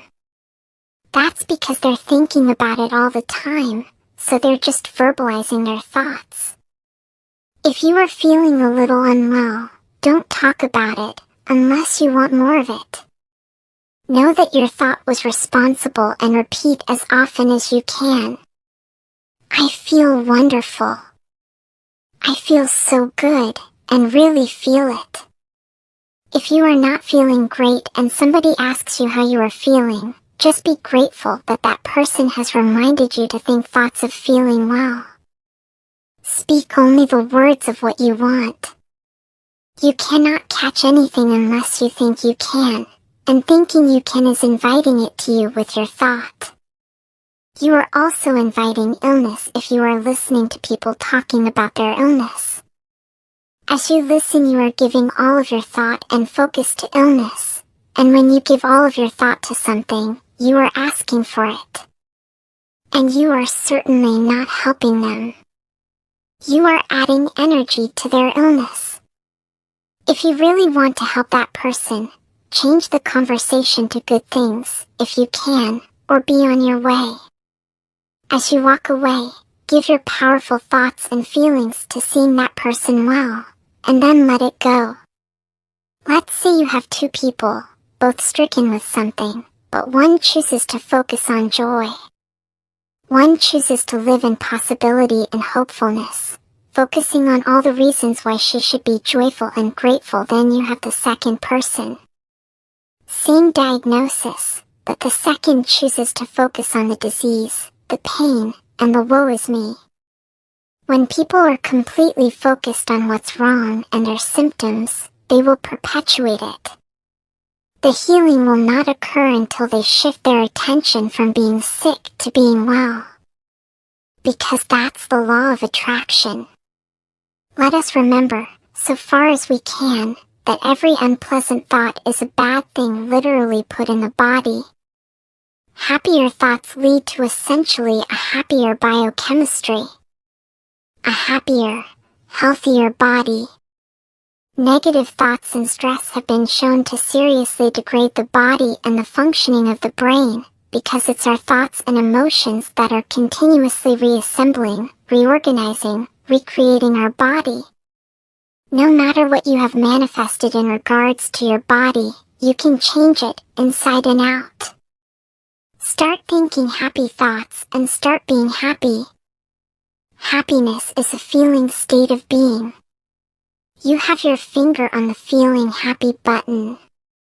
Press it now and keep your finger pressed down on it firmly, no matter what is happening around you. Remove physiological stress from the body, and the body does what it was designed to do. It heals itself. You don't have to fight to get rid of a disease. Just the simple process of letting go of negative thoughts will allow your natural state of health to emerge within you. And your body will heal itself. I've seen kidneys regenerated. I've seen cancer dissolved.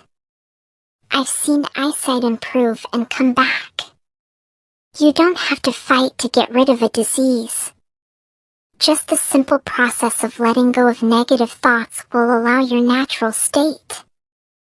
I had been wearing reading glasses for about 3 years before I discovered the secret. One night, as I was tracing the knowledge of the secret back through the centuries, I found myself reaching for my glasses to see what I was reading. And I stopped in my tracks. The realization of what I had done struck me like a lightning bolt. I had listened to society's message that eyesight diminishes with age. I had watched people stretch their arms out so that they could read something. I had given my thought to eyesight diminishing with age, and I had brought it to me. I hadn't done it deliberately, but I had done it. I knew that what I had brought into being with thoughts I could change, so I immediately imagined myself seeing as clearly as when I was 21 years old. I saw myself in dark restaurants, on planes, and at my computer, reading clearly and effortlessly, and I said over and over, I can see clearly, I can see clearly. I felt the feelings of gratitude and excitement for having clear vision. In 3 days my eyesight had been restored, and I now do not own reading glasses. I can see clearly. When I told Dr. Ben Johnson, one of the teachers from The Secret, about what I had done, he said to me, "Do you realize what had to happen to your eyes for you to do that in 3 days?"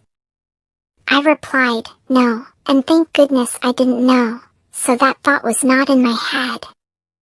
I just knew I could do it, and that I could do it fast. Sometimes less information is better."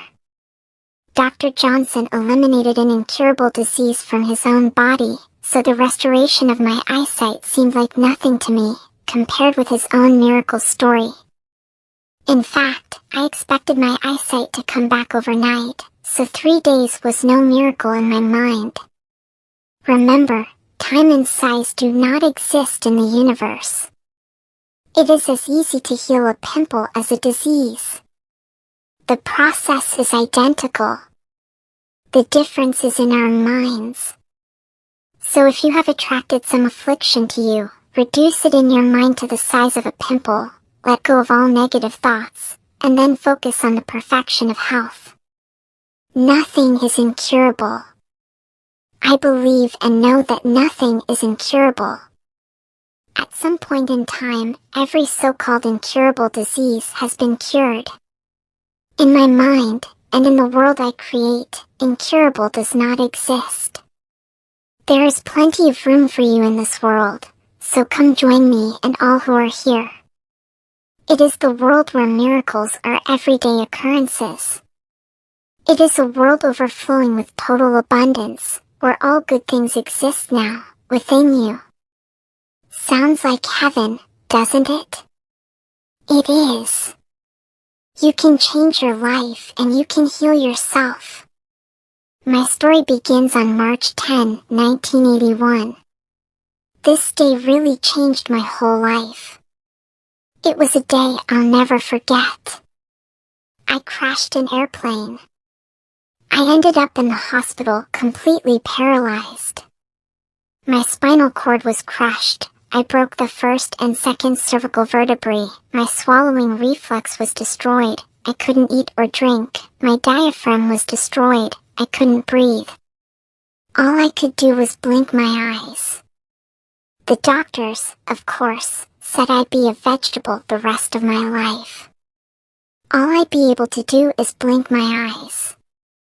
That's the picture they saw of me, but it didn't matter what they thought. The main thing was what I thought. I pictured myself being a normal person again, walking out of that hospital. The only thing I had to work with in the hospital was my mind, and once you have your mind, you can put things back together again. I was hooked to a respirator, and they said I'd never breathe on my own again because my diaphragm was destroyed. But a little voice kept saying to me, "Breathe deeply, breathe deeply." And finally, I was weaned from it. They were at a loss for an explanation. I could not afford to allow anything to come into my mind that would distract me from my goal or from my vision. I had set a goal to walk out of the hospital on Christmas. And I did. I walked out of the hospital on my own 2 feet. They said it couldn't be done. That's a day I will never forget for people who are sitting out there right now and are hurting. If I wanted to sum up my life and sum up for people what they can do in life, I would sum it up in 6 words. Man becomes what he thinks about. Morris Goodman is known as the Miracle Man. His story was chosen for The Secret because it demonstrates the unfathomable power and unlimited potential of the human mind. Morris knew the power within him to bring about what he chose to think about. Everything is possible.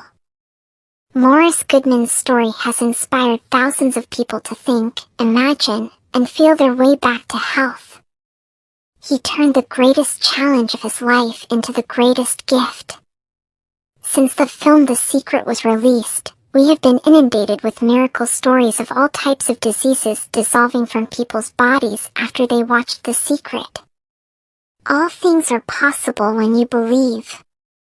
On the subject of health, I would like to leave you with these illuminating words from Dr. Ben Johnson. We are now entering the era of energy medicine. Everything in the universe has a frequency, and all you have to do is change a frequency or create an opposite frequency.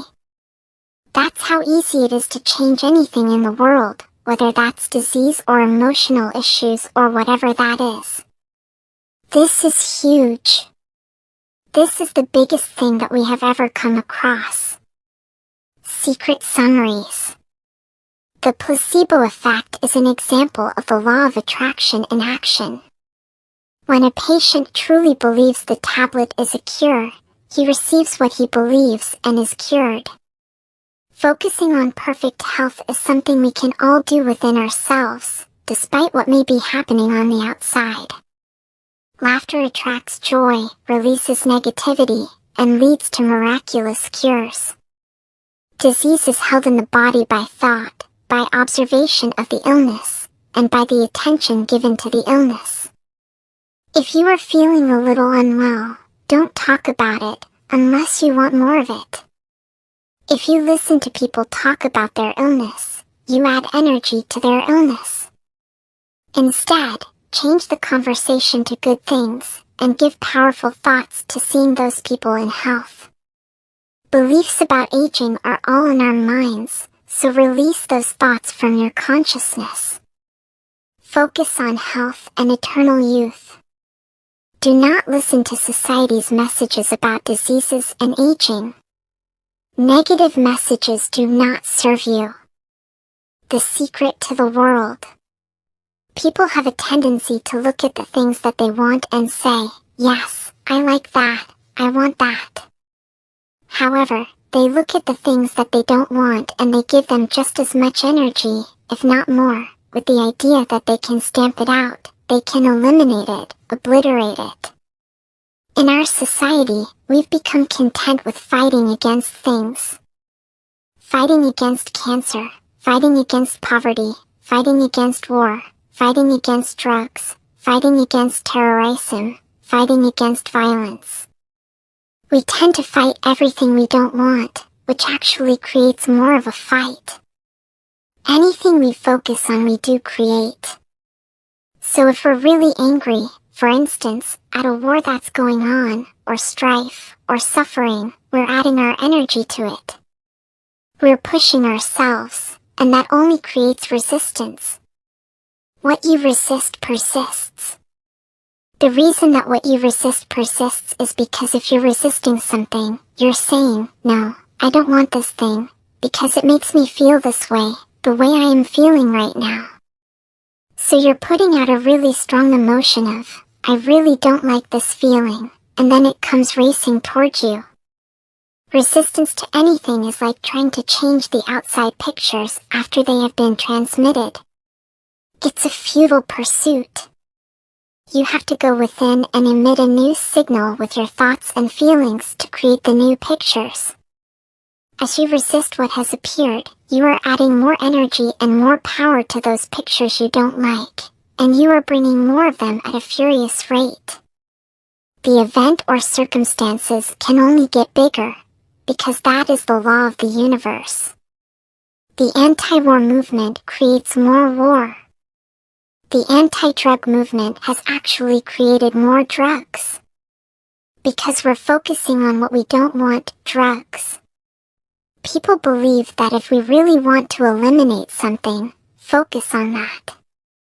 How much sense does it make for us to give the particular problem all of the energy, as opposed to focusing on trust, love, living in abundance, education, or peace?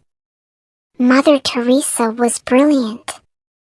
She said, I will never attend an anti-war rally. If you have a peace rally, invite me. She knew. She understood the secret. Look what she manifested in the world. So if you're anti-war, be pro-peace instead. If you're anti-hunger, be pro-people having more than enough to eat. If you are anti-particular politician, be pro his opponent.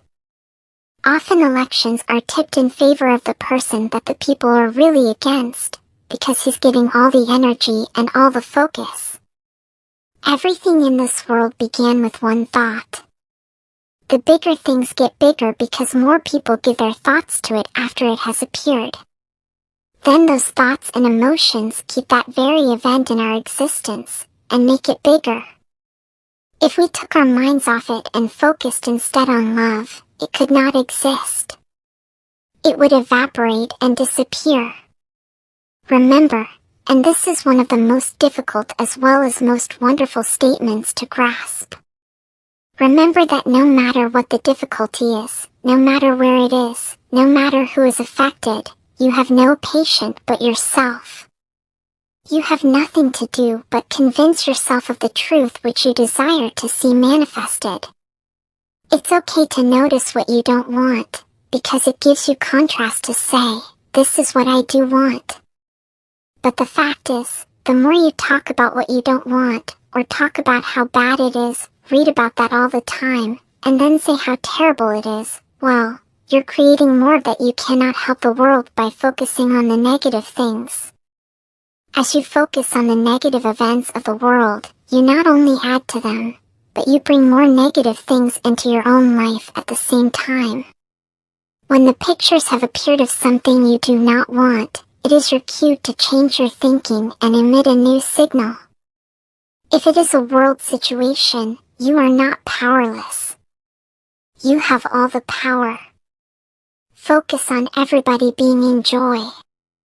Focus on abundance of food. Give your powerful thoughts to what is wanted. You have the ability to give so much to the world by emitting feelings of love and well-being, despite what is happening around you. So many times people say to me, well, James, I have to be informed. Maybe you have to be informed, but you don't have to be inundated. When I discovered the secret, I made a decision that I would not watch the news or read newspapers anymore, because it did not make me feel good. The news services and the newspapers are not in any way to blame for broadcasting bad news. As a global community, we are responsible for it. We buy more newspapers when a huge drama is the headline. The news channel's ratings skyrocket when there is a national or international disaster. So the newspapers and news services give us more bad news because, as a society, that's what we are saying we want. The media is effect, and we are cause. It is just the law of attraction in action. The news services and newspapers will change what they deliver to us when we emit a new signal and focus on what we want. Learn to become still, and to take your attention away from what you don't want, and all the emotional charge around it, and place the attention on what you wish to experience. Energy flows where attention goes. Think truly, and thy thoughts shall the world's famine feed. Are you beginning to see the phenomenal power you have in this world, just through your existence? As you focus on the good things, you feel good, and you are bringing more good things to the world. At the same time, you are bringing more good things into your own life. When you feel good, you uplift your life, and you uplift the world. The law is perfection in operation. I always say, when the voice and the vision on the inside become more profound, clear, and loud than the opinions on the outside, you've mastered your life. It's not your job to change the world, or the people around you. It's your job to go with the flow inside of the universe, and to celebrate it inside the world that exists. You are the master of your life, and the universe is answering your every command. Don't become mesmerized by the pictures that have appeared if they are not what you want. Take responsibility for them, make light of them if you can, and let them go. Then think new thoughts of what you want, feel them, and be grateful that it is done. The universe is abundant. One of the questions I get asked all the time is if everyone uses the secret, and they all treat the universe like a catalog, aren't we going to run out of stuff? Won't everyone just make a run for it and bust the hank? What's beautiful about the teaching of the secret is that there's more than enough to go around for everyone. There is a lie that acts like a virus within the mind of humanity. And that lie is, there's not enough good to go around. There's lack and there's limitation and there's just not enough. And that lie has people living in fear, greed, stinginess. And those thoughts of fear, greed, stinginess, and lack become their experience. So the world has taken a nightmare pill. The truth is that there's more than enough good to go around. There's more than enough creative ideas. There's more than enough power. There's more than enough love. There's more than enough joy. All of this begins to come through a mind that is aware of its own infinite nature. To think there is not enough is to look at the outside pictures and think that everything comes from the outside. When you do that, you will most surely see lack and limitation. You now know that nothing comes into existence from the outside, and that everything first comes from thinking and feeling it on the inside. Your mind is the creative power of all things. So how can there be any lack? It's impossible. Your ability to think is unlimited, and so the things you can think into existence are unlimited. And so it is with everyone. When you truly know this, you are thinking from a mind that is aware of its own infinite nature. Every great teacher who has ever walked the planet has told you that life was meant to be abundant. The essence of this law is that you must think abundance, see abundance, feel abundance, believe abundance.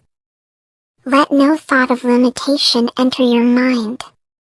And so just when we think that resources are dwindling, we find new resources that can achieve the same things. The true story of a Belize oil team is an inspiring example of the power of the human mind to bring forth resources. The directors of Belize Natural Energy Limited were trained by the eminent Dr. Tony Quinn, who specializes in humanistic physiology training. With Dr. Quinn's mind power training, the directors were confident that their mental picture of Belize being a successful oil-producing country would be achieved. They took a brave step forward to drill for oil in Spanish Lookout, and in one short year their dream and vision became a reality. Belize Natural Energy Limited discovered oil of the highest quality, in abundant flows where 50 other companies had failed to find any. Belize has become an oil-producing country because an extraordinary team of people believed in the unlimited power of their mind. Nothing is limited, not resources or anything else. It is only limited in the human mind. When we open our minds to the unlimited creative power, we will call forth abundance and see and experience a whole new world. Even though we say we have lack, it's because we don't open up our vision and see all of what is around us. You know, when people start to live from their heart and go for what they want, they don't go for the same things. That's the beauty of this. We don't all want BMWs. We don't all want the same person. We don't all want the same experiences. We don't all want the same clothing. We don't all want. Fill in the blank. You are here on this glorious planet, endowed with this wonderful power, to create your life. There are no limits to what you can create for you, because your ability to think is unlimited. But you cannot create other people's lives for them. You cannot think for them, and if you try to force your opinions on others you will only attract like forces to you. So let all others create the life they want. There's enough for everyone.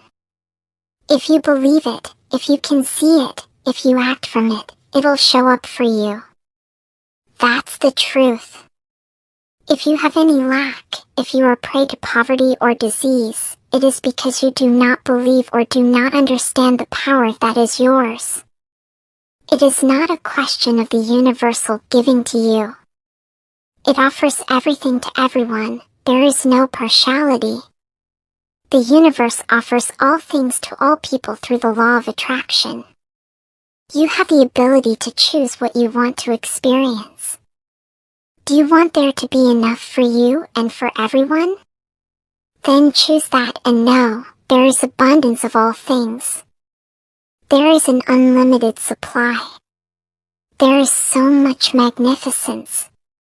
Each of us has the ability to tap into that unlimited invisible supply through our thoughts and feelings, and bring it into our experience. So choose for you, because you're the only one who can. Everything that you want, all the joy, love, abundance, prosperity, bliss, it's there, ready for you to grab a hold of it. And you've got to get hungry for it. You've got to be intentional. And when you become intentional and on fire for what you want, the universe will deliver every single thing that you've been wanting. Recognize the beautiful and wonderful things around you, and bless and praise them. And on the other side, the things that aren't currently working the way you want them to work, don't spend your energy faulting or complaining. Embrace everything that you want so you can get more of it. Lisa's wise words, to praise and bless the things around you, are worth their weight in gold. Praise and bless everything in your life. When you are praising or blessing, you are on the highest frequency of love. In the Bible, the Hebrews used the act of blessing to bring forth health, wealth, and happiness. They knew the power of blessing. For many people, the only time they have blessed someone was when they sneezed, and so they have not used one of the greatest powers to their full advantage. The dictionary defines blessing as invoking divine favor and conferring well-being or prosperity, so begin right now to invoke the power of blessing in your life, and bless everything and everyone. Likewise with praising, for when you are praising someone or something, you are giving love, and as you emit that magnificent frequency, it will return to you 100-fold. Praising and blessing dissolves all negativity, so praise and bless your enemies. If you curse your enemies, the curse will come back to harm you. If you praise and bless them, you will dissolve all negativity and discord, and the love of the praising and blessings will return to you. As you praise and bless, you will feel yourself shift into a new frequency with the feedback of good feelings. Most of the leaders in the past missed the great part of the secret, which is to empower and share with others. This is the best time to have ever been alive in history. It's the first time we've ever had the power to gain knowledge at our fingertips. With this knowledge, you are becoming aware of the truth of the world and yourself. My greatest insights into the secret on the subject of the world came from the teachings of Robert Collier, Prentice Mulford, Charles Haanel, and Michael Bernard Beckwith. With that understanding came total freedom. I truly hope that you can come to the place of that same freedom. If you can, then through your existence and the power of your thoughts, you will bring the greatest good to this world and to the future of all humankind. Secret summaries. What you resist, you attract, because you are powerfully focused on it with emotion. To change anything, go within and emit a new signal with your thoughts and feelings. You cannot help the world by focusing on the negative things. As you focus on the world's negative events, you not only add to them, but you also bring more negative things into your own life. Instead of focusing on the world's problems, give your attention and energy to trust, love, abundance, education, and peace. We will never run out of good things because there's more than enough to go around for everyone. Life is meant to be abundant. You have the ability to tap into the unlimited supply through your thoughts and feelings and bring it into your experience. Praise and bless everything in the world, and you will dissolve negativity and discord and align yourself with the highest frequency, love. Secret to you. When we look around us, even at our own bodies, what we see is the tip of the iceberg. Think of this for a moment. Look at your hand. It looks solid, but it's really not. If you put it under a proper microscope, you'd see a mass of energy vibrating. Everything is made up of the exact same thing, whether it's your hand, the ocean, or a star. Even slash thing is energy, and let me help you to understand that just a little bit. There's the universe, our galaxy, our planet, and then individuals, and then inside of this body are organ systems, then cells, then molecules, and then atoms. And then there is energy. So there are a lot of levels to think about, but everything in the universe is energy. When I discovered the secret, I wanted to know what science and physics understood in terms of this knowledge. What I found was absolutely amazing. One of the most exciting things about living in this time is that the discoveries of quantum physics and new science are in total harmony with the teachings of the secret, and with what all the great teachers have known throughout history. I never studied science or physics at school, and yet when I read complex books on quantum physics I understood them perfectly because I wanted to understand them. The study of quantum physics helped me to have a deeper understanding of the secret on an energetic level. For many people, their belief is strengthened when they see the perfect correlation between the knowledge of the secret and the theories of new science. Let me explain how you are the most powerful transmission tower in the universe. In simple terms, all energy vibrates at a frequency. Being energy, you also vibrate at a frequency, and what determines your frequency at any time is whatever you are thinking and feeling. All the things you want are made of energy, and they are vibrating too. Everything is energy. Here is the wow factor. When you think about what you want, and you emit that frequency, you cause the energy of what you want to vibrate at that frequency and you bring it to you. As you focus on what you want, you are changing the vibration of the atoms of that thing, and you are causing it to vibrate to you. The reason you are the most powerful transmission tower in the universe is because you have been given the power to focus your energy through your thoughts and alter the vibrations of what you are focused on, which then magnetically draws it to you. When you think about and feel those good things that you want, you have immediately tuned yourself to that frequency, which then causes the energy of all those things to vibrate to you, and they appear in your life. The law of attraction says that like attracts like. You are an energy magnet, so you electrically energize everything to you and electrically energize yourself to everything you want. Human beings manage their own magnetizing energy, because no one outside of them can think or feel for them, and it is thoughts and feelings that create our frequencies. Almost 100 years ago, without the benefit of all the scientific discoveries of the last 100 years, Charles Haanel knew how the universe operated. The universal mind is not only intelligence, but it is substance, and this substance is the attractive force which brings electrons together by the law of attraction so they form atoms. The atoms in turn are brought together by the same law and form molecules. Molecules take objective forms, and so we find that the law is the creative force behind every manifestation, not only of atoms, but of worlds, of the universe, of everything of which the imagination can form any conception. I don't care what city you're living in, you've got enough power in your body, potential power, to illuminate the whole city for nearly a week. To become conscious of this power is to become a live wire. The universe is the live wire. It carries power sufficient to meet every situation in the life of every individual. When the individual mind touches the universal mind, it receives all its power.